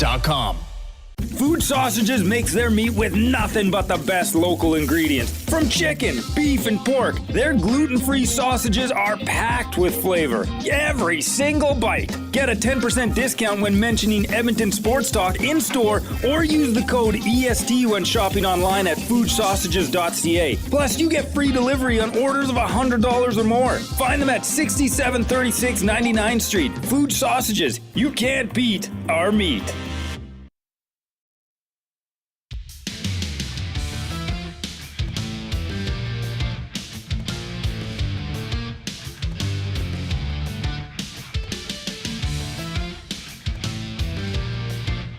Okay, thanks for joining us. Hope you're having a great Friday afternoon. Maybe you're skiing at Marmot Basin this weekend. Don't forget about the Marmot Escape Card, only $99 at skimarmot.com. You can also get 4 lift tickets for the family for only $329 at skimarmot.com. Great deal for families, only available online. Brian Rode from Marmot Basin will rejoin us next week, the Marmot Basin Ski Report. Great part of the Reid Wilkins Show with Jay Milne here on Edmonton Sports Talk. 4 o'clock tomorrow is our pregame show with Tom Gazzola and Hernan Salas leading into the game between the Oilers and the Hurricanes. We got a perspective here on the Canes. Adam Gold from the Adam Gold Show from the Canes Corner podcast and pre and post game show host for their radio broadcast on 99.9 The Fan in Raleigh. Adam, it's Reid and Jay. Thanks for doing this on short notice. How are things? Oh, pleasure. It wouldn't be short notice if I checked my email yesterday. Pleasure. No, that's okay. Thanks for swinging this. I've started off a lot of interviews with this question over the past week, and I want to do it with you if you don't mind. The Four Nations face-off. Your impressions of it, and in that part of the hockey world, how intently was it followed?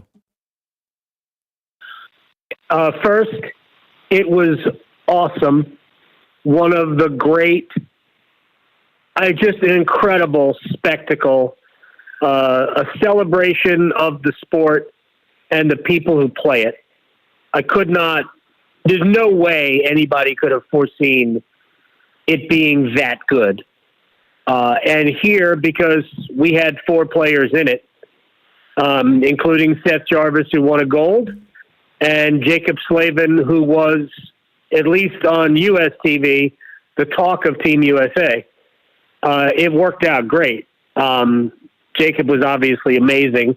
And all the stuff that they were saying about him is stuff that we've been saying about him for like 8 or 9 years by this point. So, it was just awesome. I can't wait for the Olympics next year. It's really the hockey that I grew up falling in love with. So I cannot wait for Italy next season and then the World Cup. Bring it. It's awesome. Yeah, well, I got to tell you, Slavin was talked about a lot on this side of the border. Usually, like, can he get out of the way? He was outstanding, and even in the final, I mean, he took a lot away from Team Canada. The Hurricanes got a big win last night. I believe prior to that, they had lost 5 of their last 6, so not quite as poorly as the Oilers are doing right now, but they were maybe in a bit of a funk too. Or were they? What led to that lull for them where they lost 5 of 6? Really, the offense had just gone away. You know, since the Rantanen Hall acquisitions, I call it Blockbuster Friday. They were 3-5-1. They scored 22 goals in those 9 games. 7 of them came in a win over Utah, a game that Rantanen didn't even play in. 4 of them came in a shutout over the Rangers. So in the other 7 games, they scored 11 goals. I mean, you're going to go 1-5-1 if you only score 11 goals in 7 games. Hurricanes haven't gotten great goaltending, and they've had some defensive breakdowns as well. So just haven't played well. And frankly, they played great defensively last night, but they didn't even play well offensively. So, but it was a lot more representative of the way they're supposed to play last night, in that it was about a forecheck. It was about pressuring the puck all over the ice, creating turnovers, and possessing the puck. And that was the first time in a while, even the Utah game really wasn't about that, that they really leaned on their identity. So they talked about it after the Montreal game, and I've been saying it for a couple of weeks, that they just hadn't played the way they're supposed to play. Now, if you're talented enough, you can get away with it, and they are talented enough, so they can. But they got to, if they want to be truly great, they got to play the way they're supposed to play. Wow, sounds like a lot of things we've been saying about our team. Yeah. Anyway, sorry, here's Jay. Adam, it's Jay here. I just wanted to talk to you about, I mean, obviously the trade that got things kickstarted here for the trade deadline was the Mikko Rantanen deal that saw him coming to Carolina. However, when I'm looking at trade bait boards, he's still listed on the trade bait board. So what is, what have you been hearing about? I mean, now I'm seeing suggestions that Toronto might be in the mix for Rantanen. I mean, everybody's talking about Rantanen because of he's such a skilled player. But what do you foresee happening here, Adam? Basically, what's going to happen here is he's going to stay here, at least for the rest of the season, and the Hurricanes are going to make every effort to re-sign him. I believe that's what ultimately will happen.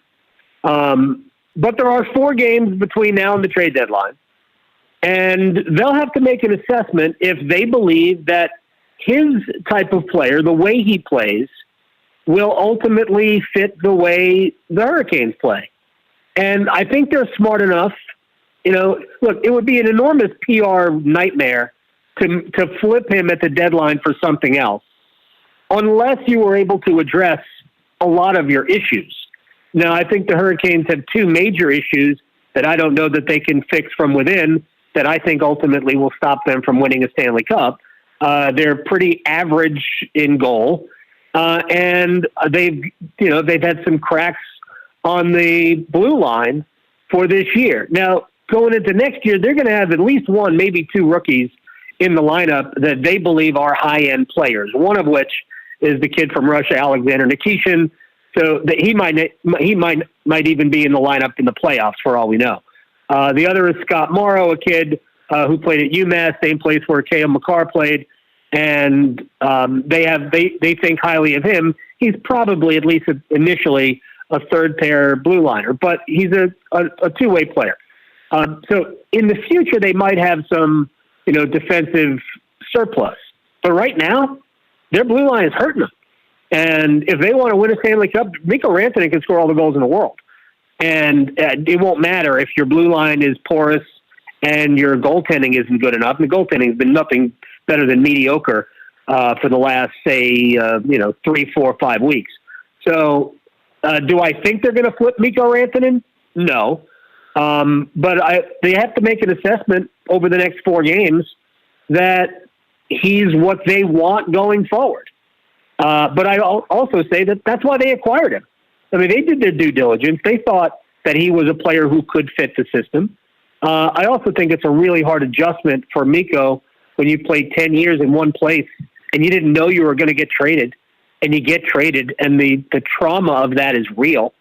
So I think it took him a little bit of time to kind of, get acclimated. And we'll see if last night triggers a good performance tomorrow and then Sunday against Calgary and then, 2 more games. There are some similar themes as to what has been ailing the Oilers, as to what has been ailing the team you cover. Yeah.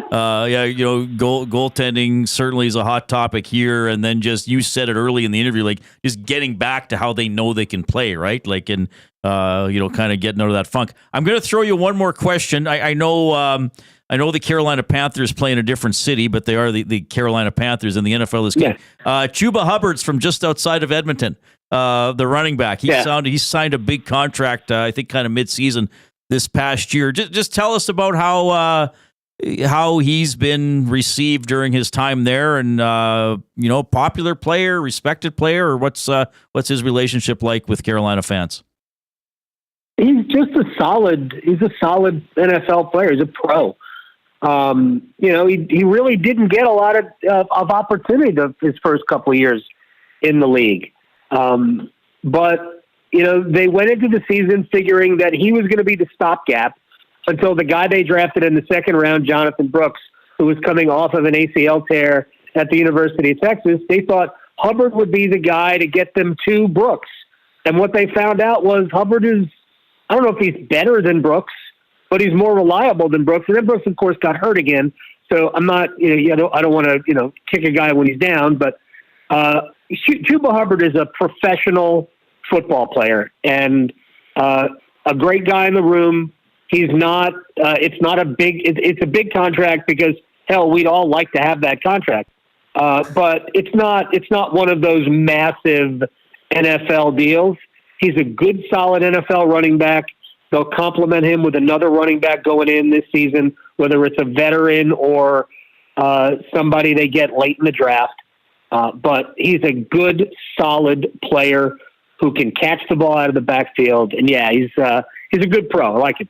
Yeah. Well, we had him on, was it late November, Jay? I think he came. We usually have him on once or twice a season. And we still joke with him that he introduced a lot of his teammates to ketchup chips, which apparently they don't have in the States. It's just a Canadian thing. I don't know. We don't. We do not have ketchup chips.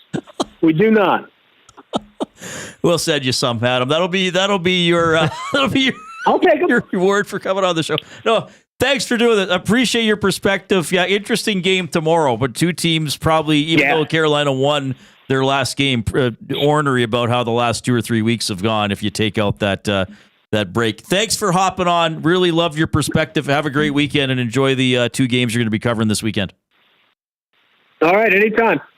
Adam Gold checking in from the pre- and post-game show for the Canes radio broadcast on 99.9 The Fan. He has the Canes Corner podcast. He has the Adam Gold show. I don't think I've talked to him before. He's really good. Yeah, very good. Really good. Great insight. Yeah. I wanted to throw him the Chuba question. We can be a little self-serving here. Why not? Why not?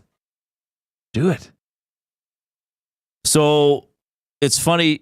He's talking about Carolina's, like right early in that interview, he's like, they got to get back to playing the way they know they can play. Mm-hmm. Where have I heard that before? I don't know. And then, as he said, he thinks that the Carolina goaltending could prevent them from winning the Stanley Cup. That's another thing that gets discussed here.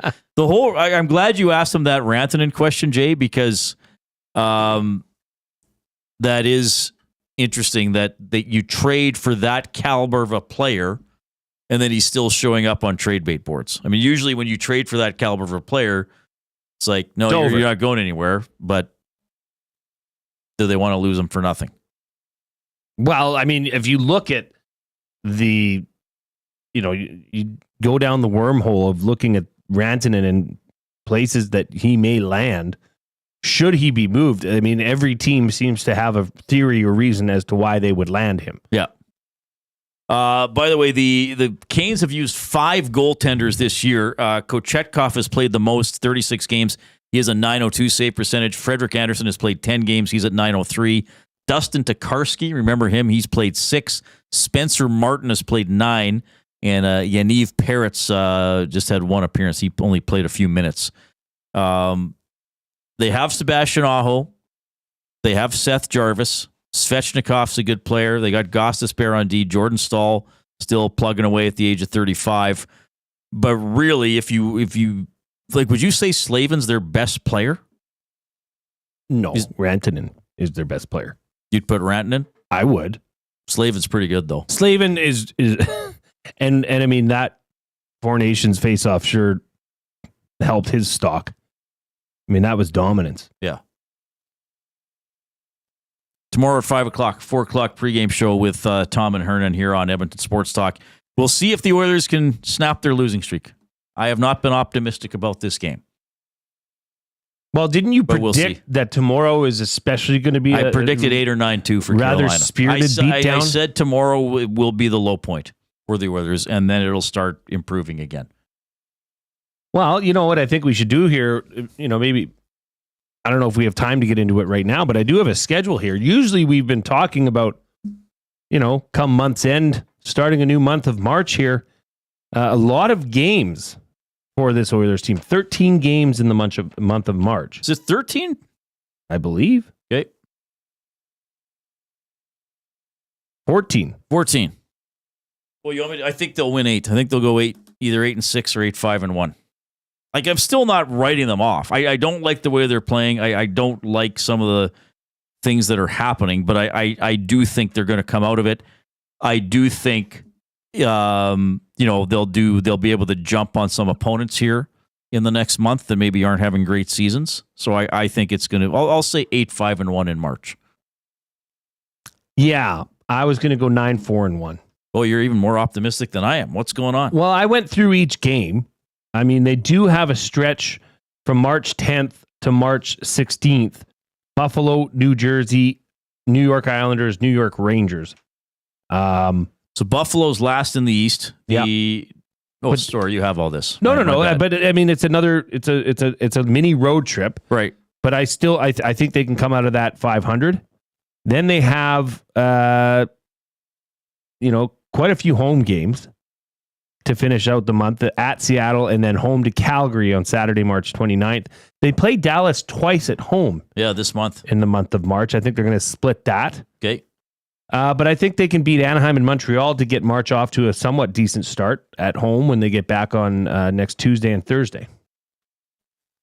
Yeah, I do think they're going to play better. I do think some of it is just they've gotten in a little bit of a funk here. You get too passive, and then you start trying to do too much, and you get in your own head a little bit. I do think that's part of it. And plus, we'll see. I mean, a week from now, we could be talking about a team with who knows 3 or 4 different players, depending on how active the GM is at the deadline or how creative he wants to get.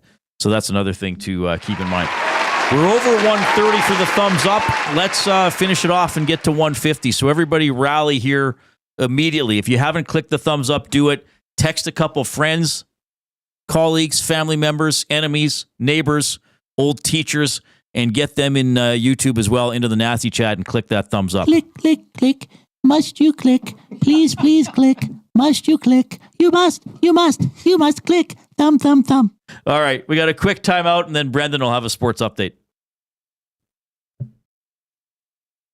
The EST Hangout. He is moving on It's this. because that one was just easier to maneuver. Yeah, but the other one, he got stuck. This one, he's like, look at those fingers. Actually, Kate, we're going to get to White Lotus in a second. I am just stunned. Turn it back up. Right away. Well, we're at 55 seconds. It'll be over here. Do you want me to look at you to finish, or do you want me to look at the camera? Look at me. No, look at the camera. A minute, too. The EST Hangout, presented by Sentinel Storage. Weekday mornings 9 to 11, only on Edmonton Sports Talk. Your clear choice for Edmonton sports. You've always known GCL Diesel as the experts in diesel fuel systems, but did you know that GCL is also your source for turbochargers and turbo repair? As a turbo supplier for Garrett, Borg Warner, and Wholesat, GCL can provide genuine original equipment turbos at wholesale prices. Whether it's diesel, gas, natural gas, or performance, we can provide you with the turbo or custom repair you require. Turbo questions? We've got turbo answers. Visit us in the West End or online at GCLDiesel.com. GCL Diesel, turbochargers, understood. At Mind360, we invite you to embark on your mental health journey in a safe and comfortable space. Conveniently located in St. Albert, Mind360 has a diverse team of experienced clinicians that offer a broad range of tailored services for children, adults, and families. Furthermore, we are very proud to serve our military, veterans, and first responders. If you're looking for counseling, treatment, or assessment, understand that you are not alone. Contact Mind360 at mind360.ca to book an appointment today. Looking for quality building materials and friendly advice? Visit us at Windsor Plywood Leduc, family owned and locally run since 1993. From interior materials for doors, flooring, baseboards, and all the finishing touches to all you need for your outdoor projects like cedar lumber for decks and fences, plus all the plywood you'd need. Our full-time on-staff carpenter can help with anything odd-sized or custom, and from domestic hardwoods to exotic selections, we've got you covered. And if we don't have it, we'll track it down for you. Windsor Plywood Leduc. We're the experts you need to know.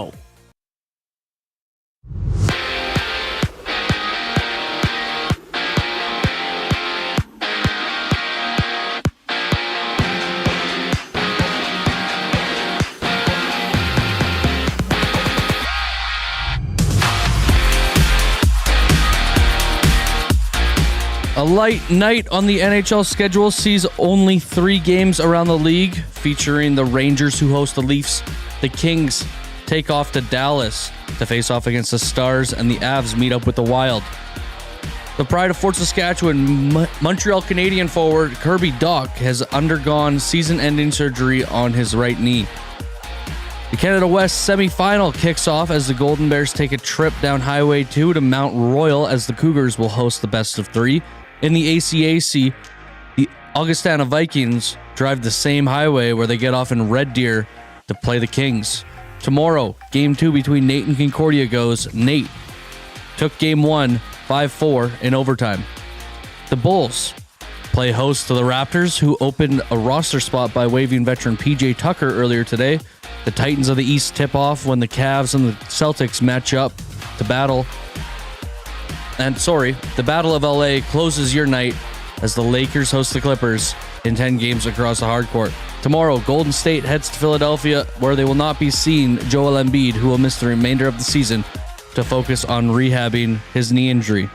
This sports update is brought to you by Windsor Plywood Leduc, locally owned and operated, serving Leduc and surrounding areas since '93. Doors, flooring, baseboards, and of course, plywood. Go see the knowledgeable staff at Windsor Plywood Leduc. Game of the night kicks off the 5 o'clock hour. I'm Brendan Eric. You're up to date.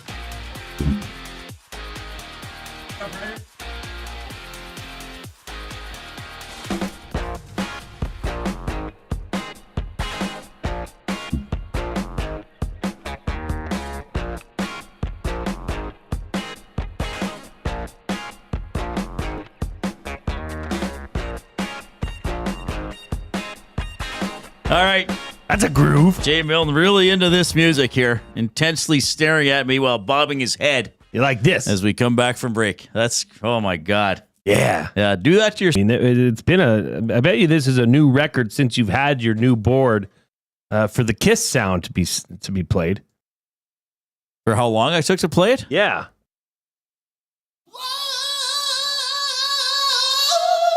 You know, we are at 141. I think in honor of Sammy Hagar, we should switch the double word of the day number from 150 to 1. Yeah, that's fair. Why not? We got to increase our standards. We've got to get better. We used to just get to 100 and then not worry about it. Yeah. We've had 2 shows over 200 in 2025. Yeah. And, rarely do we not get to 150 for the double word of the day. Yeah. So, yeah, I say everybody rally. I mean, I put out the call there before we went to break, and the thumbs went up. So now we're within striking distance of 155. 155, as Sammy would say. You know how many cups of coffee I had this morning at the Chamber Coffee? That's why you're so energetic. That's why I've got it. I like the music so much. Yeah. All right. 780-218-9999 is the EST inbox presented by River Cree Resort and Casino, home of Tap 25 Restaurant, where the entire menu is 50% off 7 days a week. That is from 2 to 5 p.m. You can email Reid at EdmontonSportsTalk.com and chat with us, but more importantly with each other in the nasty chat on YouTube. I'll get to another limerick that I got. Where is this one? Did I read that one? Oh, I read that one. Yeah, I read Tube Socks. Here's Gavin's. It's Friday. Let's get this party started. Those against fun shall be thwarted. Lloyd Sad is rad. Ekblad's my dad. On the hangout, Fergie totally farted. What? That's all right. That's Gavin checking in with his limerick. He rhymed started with thwarted. So thwarted? Thwarted. Let's get this party started. Those against fun shall be thwarted. Lloyd Sad Insurance Brokers. They presented our bond spiel, almost 2 weeks ago now. And then the team with the Lloyd Sad, Kevin from Lloyd Sad, right? And Cliff, my buddy from Global. They won the thing. Yeah. They destroyed us. Well, you were on a different EST team. They destroyed us 6-0 in a 3-end game. It might have been, no, I think it was 6-0. That's a convincing win in curling. By the way, the Briar's underway. Has it started yet, Brendan? Starts tonight, right? 6 o'clock, I think. Yeah. Maybe we should turn on the ESTV. Check the ESTV. See what's on. Might be a hockey game starting soon. It is time for our game of the night, presented by Playmore Tables and Games. From ping pong and pool tables to darts and dome hockey, plus all the classic arcade action you could ask for. Visit Canada's Game Room Experts locations in Edmonton and Calgary, or online, playmoregames.ca. Pardon me, everybody. I have 3 games of the night. Is that okay? Of course. 2 of them involve the University of Alberta and Mount Royal, both hockey. So it's Canada West semifinals. The Pandas are hosting Mount Royal in a best-of-3 series, and the Golden Bears are at Mount Royal in a best-of-3 series. Game 1 in both of those. Of course, I went to games 2 and 3 last weekend of the Golden Bears against Calgary. Golden Bears lost on Saturday and won on Sunday to advance. In the NHL, the LA Kings played Dallas. If LA wins, they tie the Oilers in points. And after tonight, win or lose, the Kings will have 2 games in hand on Edmonton. The Kings do have a better points percentage than the Oilers. The Oilers still have the advantage in points. And Dallas, 76 points. They're 9 behind the Jets, 3 ahead of Minnesota. Dallas sandwiched between the 2 teams, second in the Central Division. So I'll take the 2 U of A Mount Royal hockey games, and I'll take LA Dallas in the National Hockey League for my Playmore Tables and Games game of the night. I got to go to the NBA. Cleveland visiting Boston. That's going to start here shortly at 5:30. Boston is a 1.5 point favorite. I've been watching a lot of basketball lately. How come? This Fire Stick thing. Oh, right. Yeah, I can watch any NCAA basketball game I want. And I do. I try find the most obscure teams and watch them play in front of 400 people, yet be broadcast around the world. What a world. Oh, so you've been trying to find like NCAA Div 3 or something. Oh, yeah, and you can find it. You can find anything on the internet. Yeah, well, you certainly can, unfortunately. Mike, the Michigan fan, says the Briar starts at 7:30. Yes, thanks. I couldn't remember the exact time. Because it is in Kelowna, so we're going to get late. We're going to get late night curling. Later games, yeah. I love it. You might even get some curling that starts at 8:30 our time. You know? Yeah. That's true. Going till 11. We got Mark Kennedy plays for the Jacobs Rink. Mark's been on the show. I've been interviewing him for several years. Briar Scotty's was great. The Holman Rink, just an incredible addition to their trophy case, and we'll see what works out here for the Briar. We'll follow that starting tonight and all of next week. The Playmore Tables and Games of the night. What are you trying to find on the ESTV? Just anything? Yeah, anything. Looks like we've got some NLL. The Georgia Swarm taking on the Ottawa somethings. What is the Ottawa? What is the Ottawa team? What is it? The Lynx is the basketball team, right? The Bears. The Ottawa Bears? Ottawa Black Bears. And look at it. Like, how much more red blacks can this jersey be? It does look like a little like the football team. Big Slam Nasty. Do you guys think the Mountain Time Zone is the best for sports viewing? I don't think it can be beat. 100%. Yeah, probably if you're interested in everything. I mean, probably any if you live in the East, I remember my dad and I in 2006 were visiting his parents, my grandparents, in Petrolia, which is just outside of Sarnia, Ontario. And the Oilers, I believe we saw the last couple of games against the Sharks, and then I think we were in Mississauga for the first game against Anaheim. And like the games in San Jose started at 10:30 Eastern time. Like my grandparents had gone to bed, and they're like at like 9:30 or 10, and they were like, "What are you guys doing?" And they're like, "Well, we're just going to stay up, watch hockey." They're like, "Okay." Well, you can live with the start times. I mean, 8:30, we saw that a lot during the playoffs last year. Yeah. But you can manage that, right? The game's done by 11. Yeah. 11:30, you're in bed. But yeah, like, I mean, if that game starts at 10:30 for you in New York, you're not staying up. Well, even some like Monday Night Football used to start at 7 Mountain. It's a little earlier now, but that would be starting at 9 Eastern. Yep. Like if the game went to overtime, you're probably losing viewers late in the game. But I guess you get used to it if you're that big of a sports fan. But the Mountains zone is pretty good. I think we have the best NFL start times. 11, 2, and then the Sunday Nighters at 6. Think of that in Eastern. That's 9 a.m. start time. Noon. No, it isn't. It's 1 p.m. Or sorry. But think of that. 1 p.m. Yeah. 4:30. 4:30. And then you're at like 8:20 or whatever they start. It's nice to start at 11. I mean, you can get something done in the morning. Still get home to watch the start of the 11 o'clock kickoffs. Yeah. Right? I think we get the best NFL times. Brendan? Central every time. Central. For NFL, I think would push it Central back would an hour. be good. So And that then would be 12, 3, and 7. Yeah, and then that's pretty good. the games end at like 10:30, not 9:30. 9:30, it feels like I'm in a weird lull that I'm not quite ready to go to bed, but it's too late to really start doing anything. What do you want to like, do at that time of night?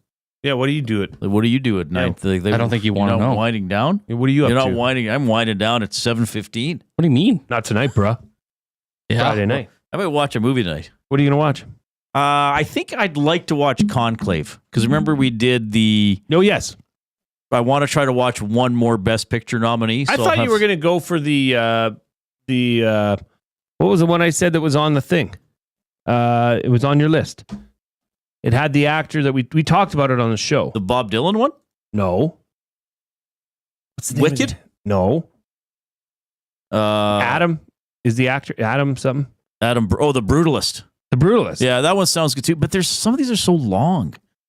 Yeah, the Brutalist, I think, we found out it was like long. the runtime is. So, I think Conclave just comes into 2 hours, and I'll see if maybe my dad wants to watch. Because that's a long time.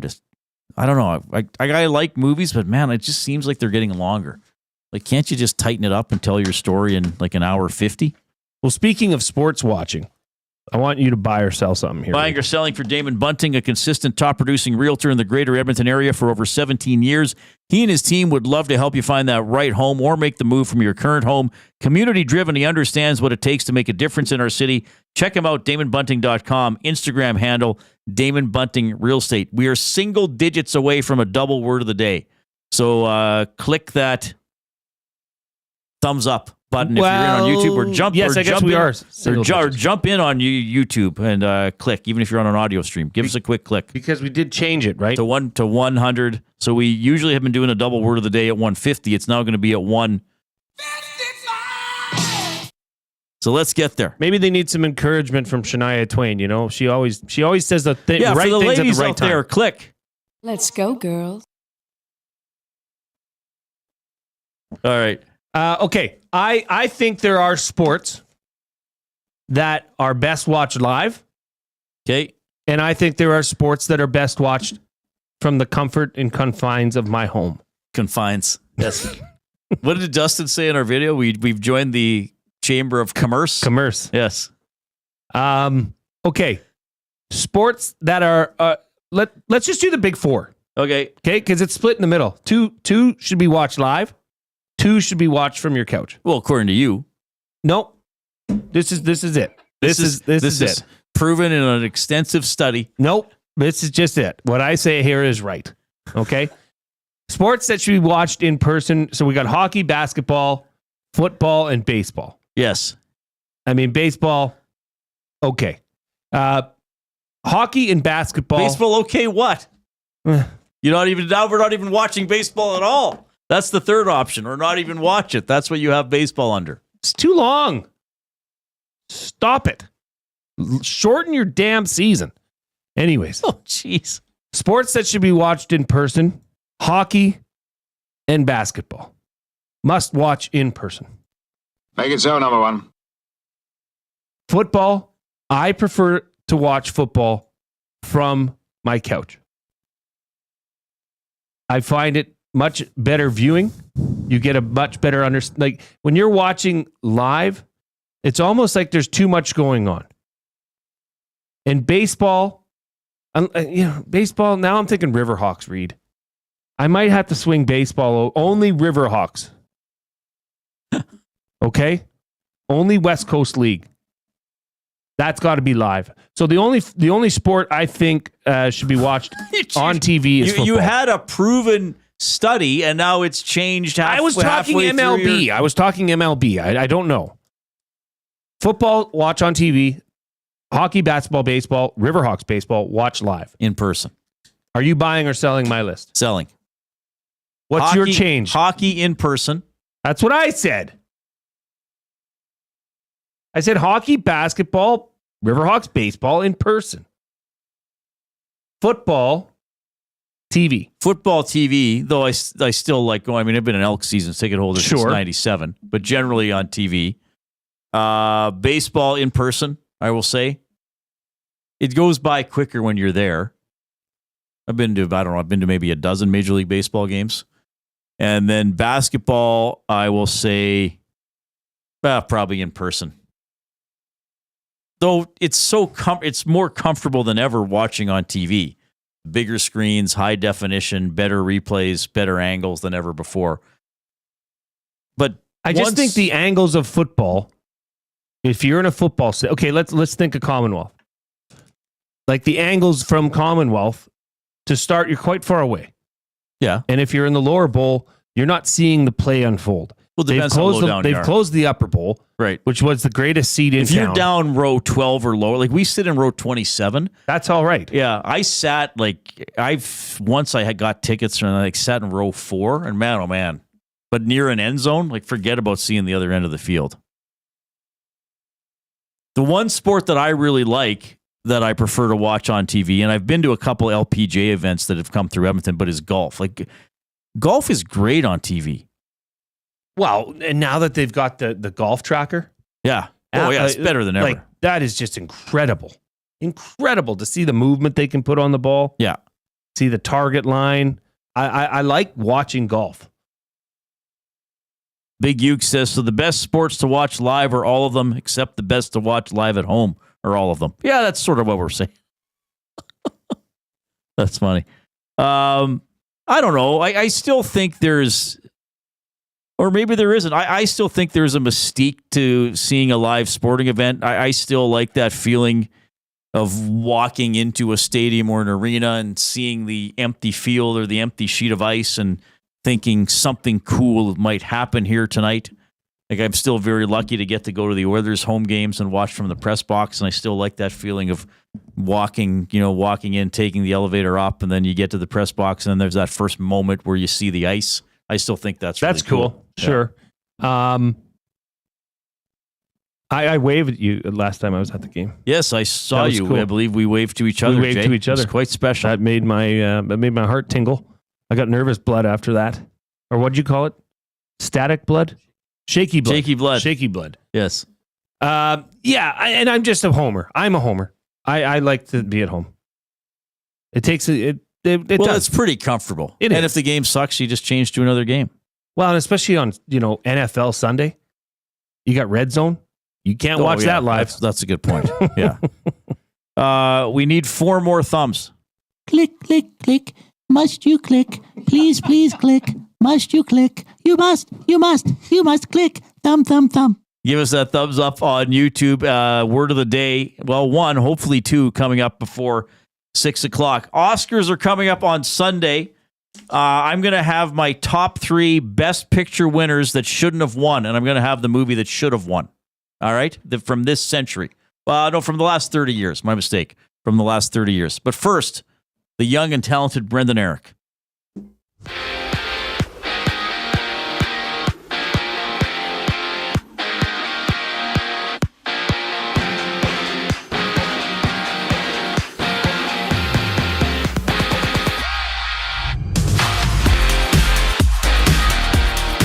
A light night on the NHL schedule sees only 3 games around the league, featuring the Rangers, who host the Leafs. The Kings take off to Dallas to face off against the Stars, and the Avs meet up with the Wild. The pride of Fort Saskatchewan and Montreal Canadian forward Kirby Dach has undergone season-ending surgery on his right knee. The Canada West semifinal kicks off as the Golden Bears take a trip down Highway 2 to Mount Royal as the Cougars will host their best of 3. In the ACAC, Augustana drives the same highway, but they're going to get off at Red Deer to play the Kings. And tomorrow, Game 2 between Nate and Concordia goes. Nate took Game 1, 5-4 in overtime. The Bulls play host to the Raptors, who opened up a roster spot by waiving veteran PJ Tucker earlier today. The Titans of the East tip off when the Cavs and the Celtics match up. And the Battle of LA closes out your night as the Lakers host the Clippers in 1 of 10 games across the hardcourt. Tomorrow, Golden State heads to Philadelphia, and they will not be seeing Joel Embiid, who will miss the remainder of the season to focus on rehabbing his knee injury. Don't miss Reid's top 3 on the other side of the break. I'm Brendan Eric, and you're up to date.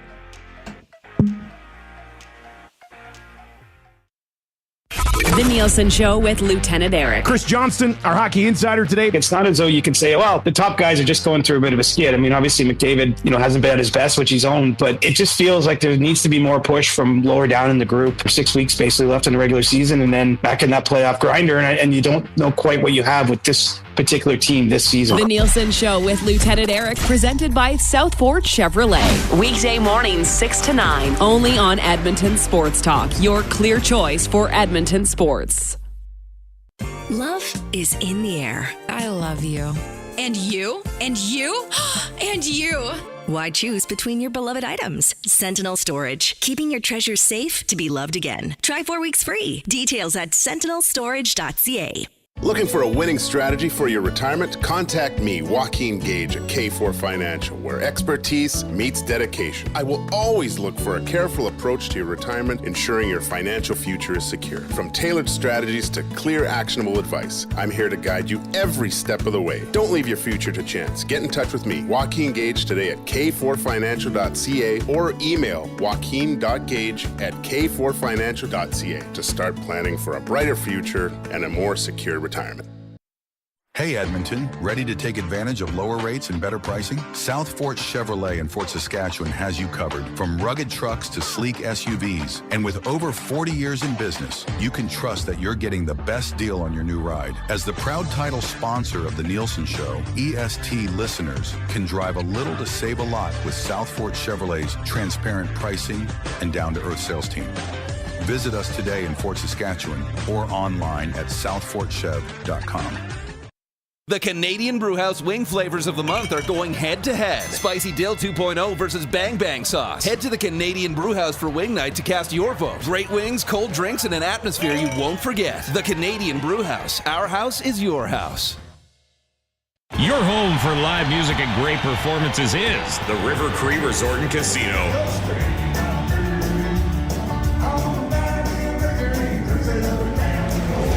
Don't miss the internationally recognized tribute, the Alan Jackson Experience, April 18th at the River Cree Resort and Casino. Get your tickets at rivercreeresort.com. River Cree Resort and Casino. Excitement? Bet on it.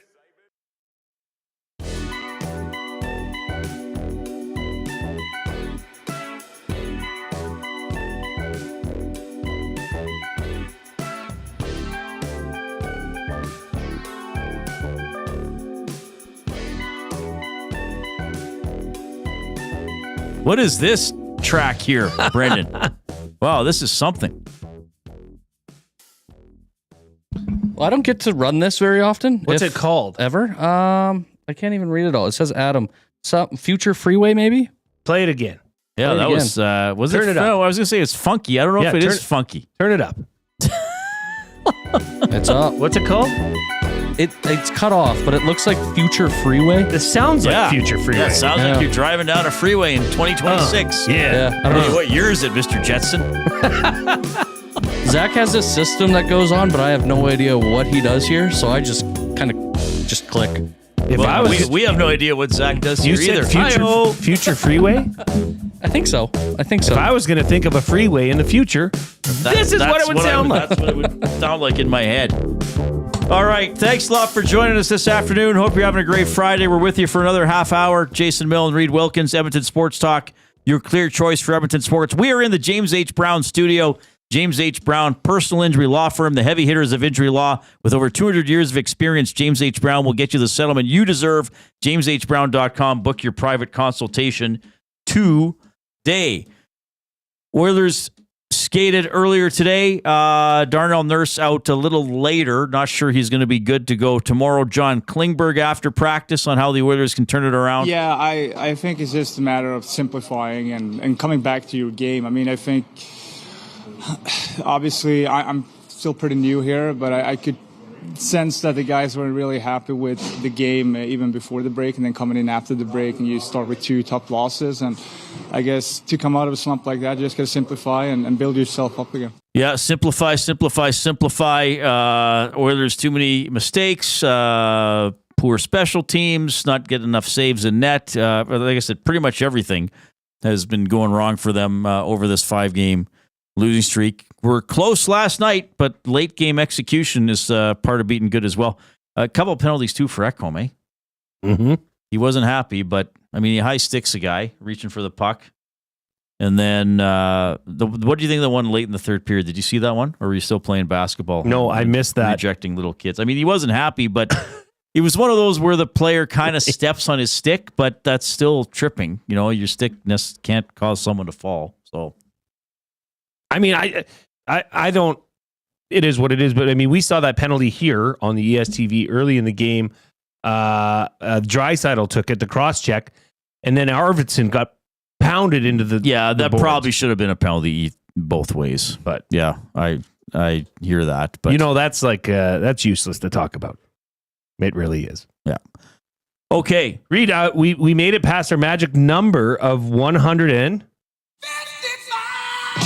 You're lucky I got that ready to go. That should be in the queue. Well, especially around this time, now that we're the new number's 155. Yeah. I got a bunch of sounds here though. Let's go through them. Have you come at long last? I don't think I could play all of them. Let's try. No, we're not playing all of them because some of them will take up too much time. I appreciate though that you're willing to do that. Time for the top 3 for Food Sausage, the best sausages you will ever eat, locally made, packed full of flavor. Order online or visit them in store, 6736 99th Street. Take advantage of their EST discount. That's right, 10% off your order by entering the online code EST or just mention EST in store. As Food Sausage says, you can't beat our meat. Did you just make a new intro song for Reid's Top 3? Oh, maybe. I don't know. I just randomly played it. But it's 3 tones. Bam, bam, bam. Oh, yeah. I never counted that high. Okay, that's it. Boom. See? Just things happening organically here on a Friday. Yeah, it's pretty amazing. We will have a double word of the day as we have exceeded 155 thumbs up. That is going to be the new threshold for the word of the day. You guys are great giving us a thumbs up. But don't stop. Let's see how high we can go. Did we have a new live record earlier this week? Oh, what day was that? Was that Tuesday? Tuesday that wasn't this week, was it? No, it was Canada Day. Was it the day of the? It was the day after, or was it the day? Was it the day of the Canada-US final? Like it might have been the day of the Canada-USA final. All right. Oh, no. So where'd my? What do you need? Did you lose your notes for this segment? Oh my word! You just had it. You were showing it to me. Well, you must remember it. I do not. We'll get your mom to text it to you. It was a banger. Where'd you go? Well, go check by the basketball hoop or something. I didn't move it around. Well, where was it? It's a little piece of paper. Well, she'll text it to you. Mrs. Milne, text Jay the other word of the day that you had. Please, he's very distressed. Oh, here it is. Here it is. You got it. I got it. Oh my goodness. It was under my laptop. Whoa! Whoa! Top 3 for food sausage. Because it's the Oscars on Sunday and I like talking about movies, it is my top 3 best picture winners that shouldn't have won, and I'll also give you the movie that should have won that year. Now, I have not been alive since 1930. What was the first year? I have not been around, oh my God, since 1927-28, the first year of the Oscars. So I kept this within the last 30 years. Can I ask you something? And I have not even seen every single Oscar-nominated film, but enough that I feel confident in my opinion on these. What's the over-under on? So you're going to name 6 movies, essentially. Yes. The one that won and the one that should have won. Yeah, well, one year I might have more than one that should have or could have won. So let's say out of the 6, how many of these do you think I'll even know? Out of these 6? Yeah. 6. Well, okay. Good. Yes. Fantastic. This is an all play. Yeah, I think you'll have, and I'll even predict that you will have seen 4 of these. Seen? Yeah. Okay. First one, I'm going to go back to 2005. The movie that won was Crash, which is a good movie, but I mean, it has important themes about racism and harassment and all that kind of stuff, but an extremely heavy-handed, on-the-nose type of film. Like, hey, look at this scene. Here's a scene about this. And I know it has an ensemble cast and whatever. This movie, to me, just doesn't have a lot of staying power. That was quite a year. Brokeback Mountain was nominated. Capote, Good Night and Good Luck, and then Munich. I to be fair, I have not seen Munich. This is 2005? 2005 Oscars, yes. For Best Picture? For Best Picture. I mean, I'm seeing $1 Million Baby. That's 2004. Okay. $1 Million Baby is the previous year, beating out The Aviator, Finding Neverland, Ray, and Sideways. Gotcha. I'm doing it wrong. My apologies. That's Continue. okay. I mean, I'm going to say that in hindsight, probably Brokeback Mountain should have won. But I mean, Capote's a better movie. Good Night and Good Luck would have been a better movie. And I'll even say probably Munich. But the 2 I will give were Crash should have been replaced by Brokeback Mountain. Have you seen either of those? Negative. Okay, so now I hope you've seen the other 4. I'm ready. You probably haven't. Then I'm going to go back to 1996, and I know this movie was massively popular. It just didn't work for me. I think it's one of the most overrated Best Picture winners that I've seen, and that is The English Patient. Are you looking at this year? I am. Which one should have won? Jerry Maguire. Fargo.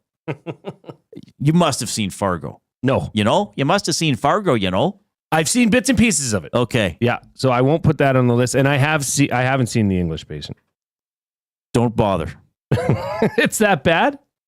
But watch Fargo. Oh, Mex actually agrees with me. Crash and Brokeback Mountain. Fargo's with William H. Macy, right?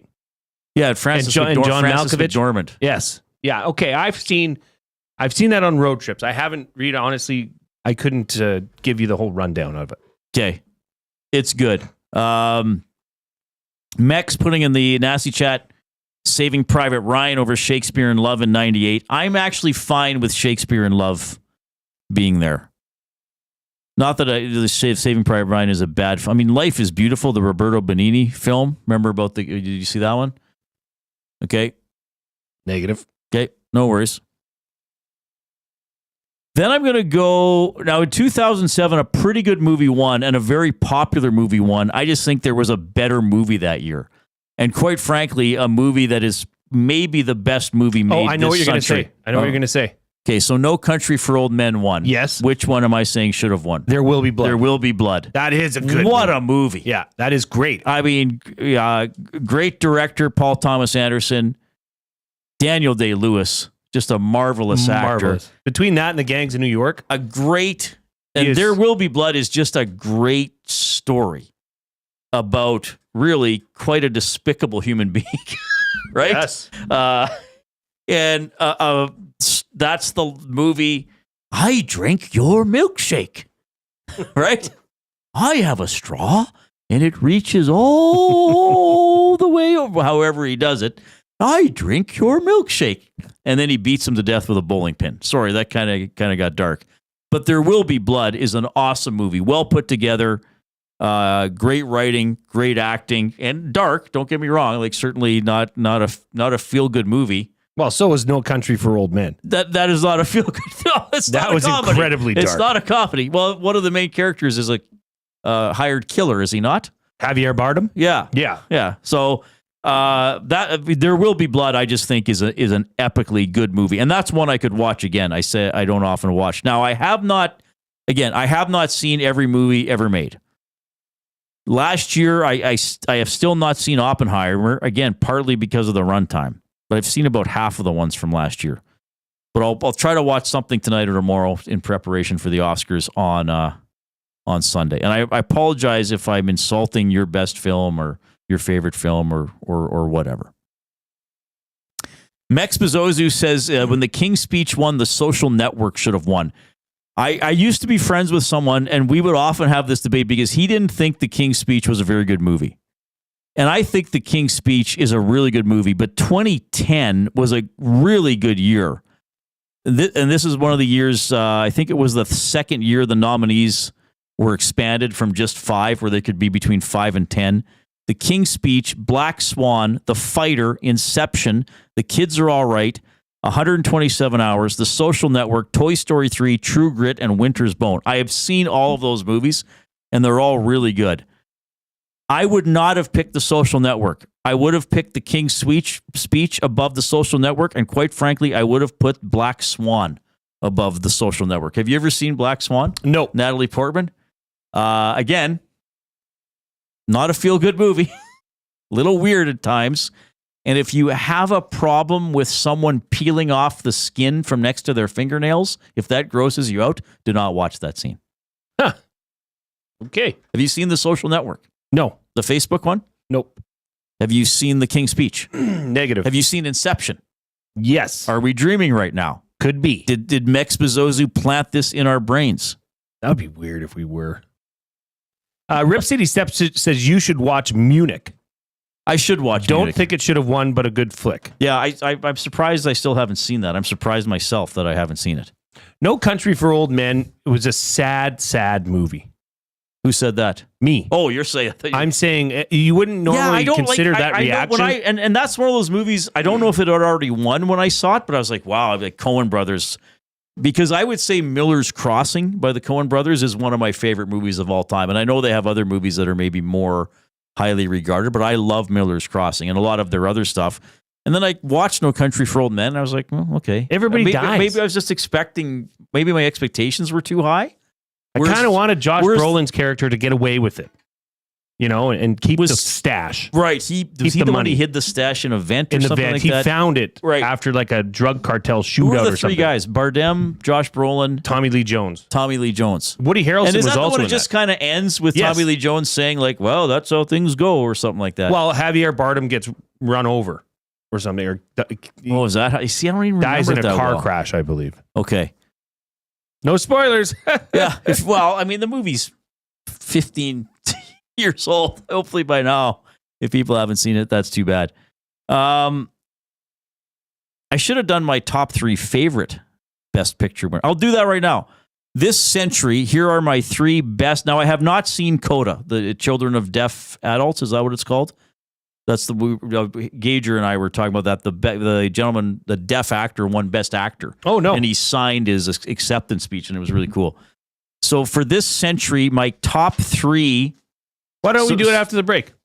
Carry it into Oh, word I of get the to day. prepare during the commercial. Yes, that's what I want you to do. By the way, keep clicking the thumbs up on YouTube.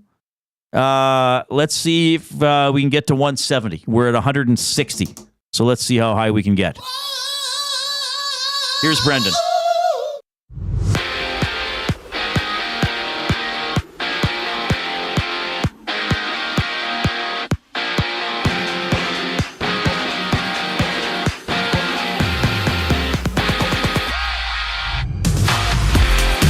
Light night in the NHL.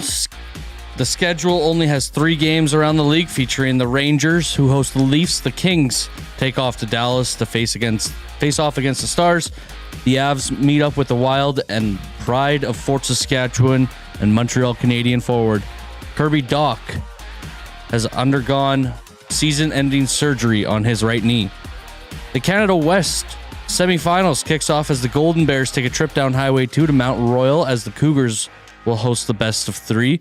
In the ACAC, Augustana drives the same highway, but they're going to get off in Red Deer to play the Kings. And tomorrow, Game 2 between Nate and Concordia goes. Nate won yesterday 5-4 in Game 1. The Bulls host the Raptors, who opened a roster spot by waiving veteran PJ Tucker earlier today. The Titans of the East tip off when the Cavs and the Celtics match up. And the Battle of LA closes off your night as the Lakers host the Clippers in one of 10 games across the hard court. Tomorrow, Golden State heads to Philadelphia, where they will not be seeing Joel Embiid, who will miss the remainder of the season to focus on rehabbing a knee injury. Everyone's favorite, Breed's favorite. What is it? Favorite stuff, baby. Favorite stuff. We're doing favorite stuff. And word of the day after the break. I'm Brendan Eric, and you're up to date.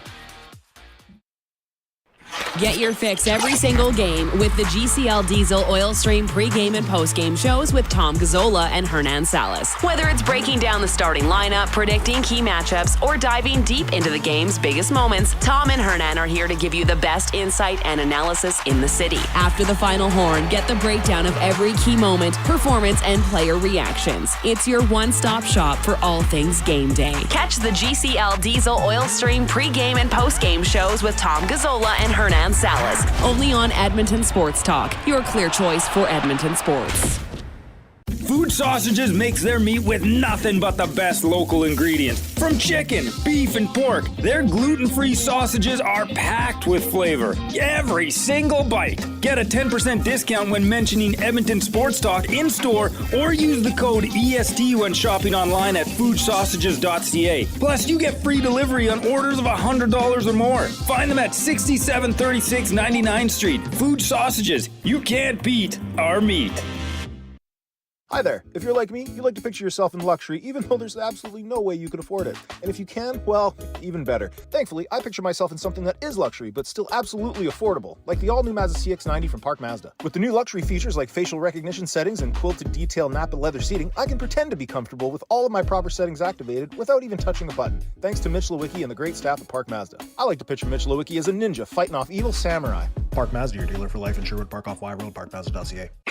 Your brand deserves more than just a whisper, it deserves a buzz. At the Hive Product Marketing, they specialize in promotional products that bring the buzz. From eye-catching giveaways to unforgettable keepsakes, they got the perfect products to make your brand stand out and get noticed. Visit the Hive Product Marketing and let them create the buzz your business deserves. The Hive Product Marketing, the official merch partner of Edmonton Sports Talk. Visit them online at thehiveproductmarketing.com.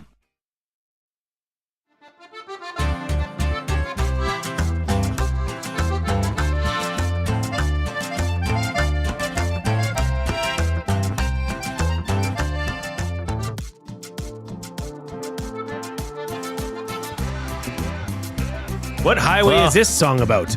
Is this polka? No. Super not English. Can't even try and read it. Okay.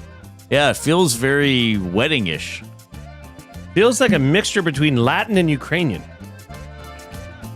You could say it's both. Oh, that guitar is definitely Latin. Wow, this is interesting. Well done, Brendan. Brendan, thanks for adding your own personal flair to the show. Fantastic. Yes. All right. Thanks a lot for joining us this afternoon. If you're texting us at 780-218-9999, you are using the River Cree Resort and Casino hotline. River Cree Resort and Casino, featuring Italia Restaurant, home of the $6.99 brunch special from 11 a.m. to 4 p.m. on Sundays. Oilers in Carolina tomorrow. Expect Pickard in net. Not sure if Nurse is going to come back. Didn't look promising from practice today. So a 5 o'clock game, 4 o'clock. GCL Diesel Oil Stream pregame show with Tom Gazzola and Hernan Salas, and then they'll hop on with you after the game to break it down and maybe console you if the Oilers hit 6 straight losses, which they last did in December of 2021. Do you know who the coach was? In December of 2021? Yeah. I'm never good at this stuff. Dave Tippett. Yeah, sure. And then he got fired later that year and replaced by who? Jay Woodcroft. That was I guess so, eh? Yeah. We were just talking about Woodcroft today. Yeah, just about the end of his tenure and stuff.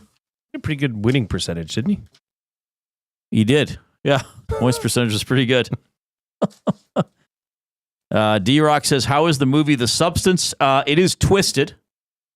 It really goes off the rails in the last third, but like intentionally off the rails. But I was actually surprised how far they took it. And I like weird stuff, but even I was like, holy crap, I can't believe they're pulling off.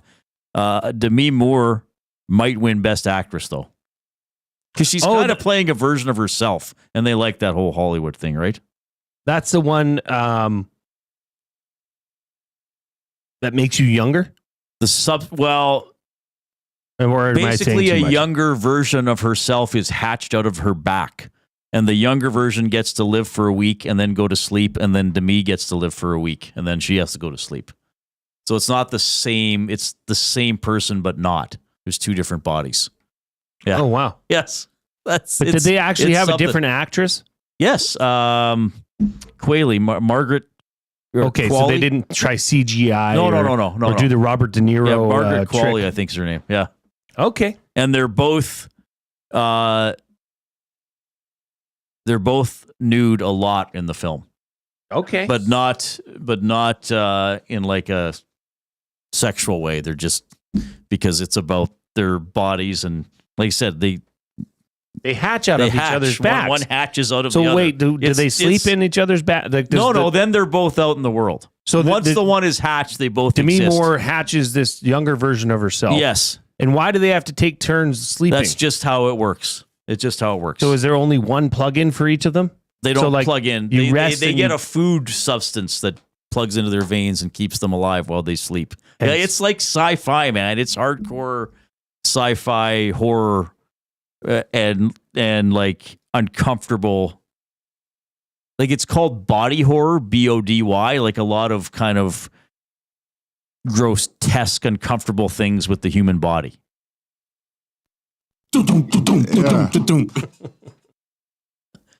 Of course, portions of this hour presented by Canadian Brewhouse. Their express lunch served in under 15 minutes or it's free. Try dishes like the tuna poke rice bowl, turkey club sandwich, and more Monday to Friday, open until 2 p.m. All right, you found your mom's word of the day? Yeah. And before we get to that, I said I would do my top 3 best picture winners from this century. The movies that I think are the best among the ones that won Best Picture. Box Pounder, we'll see you, buddy. So, I got to do this quick. 2019 Parasite. Have you seen that? Nope. Incredible movie. I think you would like it, Jay. Like really? it's kind of weird. It's got a couple good unexpected plot things. It's kind of darkly funny. Parasite. It's a South Korean film. I've heard of it. Yeah. Mex Bezozu says, if you like Cronenberg, The Substance is up here. That's a good point. There's a little Cronenberg-esque. 2014. I love this movie. I know a lot of people didn't like it. Can I guess? Yes. Did I say the year already? I think I just said 20. Well, it'll tell you which one won Best Picture. No, I'll look at Oscar nominations. But it'll show you which one the winner was, I think. Well, was this the... Oh, yeah, it does show me the winner. Yeah, Birdman. Michael Keaton, Emma Stone, Edward Norton. Yeah, I really like Birdman. Have you seen Birdman? Nope. Okay. Is that about the wrestler? No. No, that's the wrestler with Mickey Rourke, right? Oh. Wasn't that one just called The Wrestler? It didn't win Best Picture. I think he was nominated for Best Actor. No? What was the wrestler with Steve Carell? He was like a coach. Oh, I still haven't seen that. Foxcatcher. Foxcatcher. I still want to see that because that's based on a true story. Yeah. Like a coach killed one of his wrestlers or the Something other way like around. that. Yeah, and it's based on a real thing. Yeah, I keep meaning to watch that. It was with Carell, Channing Tatum, and who was the third person? Foxcatcher? Yeah, it's Foxcatcher. Nate the Big Uke says, that's Nacho Libre, the wrestling movie. Oh, that was not nominated for Best Picture. I will also Mark go... Ruffalo. Oh, right. Good actor. The Hulk. Chicago from 2002. Usually I don't like musicals. I love Chicago. And then I'll also put, because some people say this year is not part of this century, that's part of the last century, but 2000 Gladiator. That's still a great movie. I haven't seen Gladiator 2 yet. I've heard it's not as good. I mean, and that's not saying a lot. Usually, right, when you're trying to do a number 2 of an excellent movie, it falls short. Right. But I don't know. Have you seen the reviews for Gladiator 2? Very little. I don't even know if I've known anybody who's seen it. Yeah, I think I've kind of seen it. It's like a 7 out of 10. What? Hand up. I have seen that movie. And? I really did enjoy it. Is it as good as the first How old one? are you? No, 24. You were born the year Gladiator came out. Yeah. I've seen it though. I don't know, like not that long ago. I think it hit different if you, because they did do the things with the animals in Gladiator, the original one, that was like, whoa, are those real? They weren't. Or, like there was parts of it, I think, that was CGI, which in 2000 was not as, Right. But that aside, like, are there sharks in Gladiator, the new one? Yeah. That was weird. That's weird. They fill the Coliseum with water and They bring do. sharks in? Yeah. Did they do that? They used to fill the Commonwealth or the Coliseum. Yes. They used to have live ship battles. Oh, right. Yeah. But no, it made you feel things. You were sad, you were happy, you were rooting against some people, you were rooting for some people, and not many movies lately, at least, have done that for me. So I don't know. How was Denzel Washington in it? I've heard bad things. That's what I've heard. I haven't seen it. I didn't sit there going, screw this kind of thing. I don't know. Maybe I'll watch it. I think you should. My Fire Stick. Ayo. I don't watch anything. Word of the day, baby. Oops. Wrong way, Jay. What was that? The word of the day. That was the old conch. Reid and Jay. Oh, I'm sorry. Did I break your concentration? What do they got to say? Say what again? Say what again? I dare you. Let's find out. English, do you speak it? Then you know what I'm saying. Okay, to get to this now we do have 2 words a day, but I'm going to wrap up my mom's words that she did. That'll be the first one here. Pusillanimous. Oh, jeez. What, is she trying to torture me? Pusillanimous. Pusillanimous? Yes. She's trying to get me to go 0 for 2. That's the only thing I can think of why she would give this word. I'll just spell it the way I think it sounds. Pusillanimous. Spell again, please. Pusillanimous. Pusillanimous. This is the area of a raccoon. This is the tip of a raccoon's tail. I don't know. Yeah. Thanks, Tuba man. Pusillanimous. Do you know what it is, Tuba guy? Puke face. Pusillanimous. It's lacking courage and resolution. Yay. All right. Yeah. Very hard. The word of the day. Oh, another with intro. Reid and Jay. Oh, I'm sorry. Did I break your concentration? What do they got to say? Say what again? Say what again? I dare you. Let's find out. English, do you speak it? Then you know what I'm saying. Dungeons and Dragons. The second word of the day, propitiate. Propitiate. Propitiate? Yes.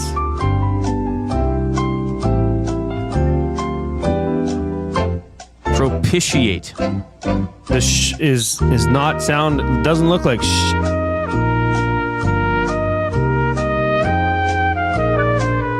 Propiciate.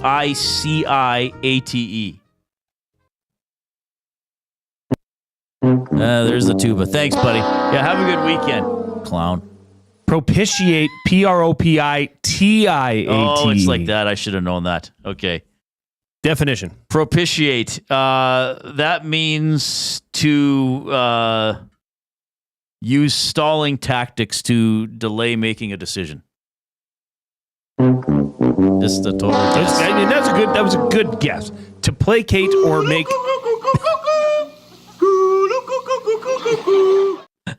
To placate or make peace with. All right. 0 for 4. Great end of the week. Well, I hope everybody else had a fun Friday. Mine sucked. I'm going into the weekend as a complete and total failure. Boo! You suck! All right. Yeah, thanks, everybody. Enjoy the weekend. 4 o'clock. Well, first of all, 10 o'clock, Hello Hockey with Gazzola and Belzy. And then Tom and Hernan at 4 with the Oil Stream GCL Diesel pregame show. Game at 5, Oilers in Carolina. And then they'll be on after the game as well with the postgame show. On behalf of Brendan, Eric, and Jason Milne, I'm Reid Wilkins. Take care, everybody.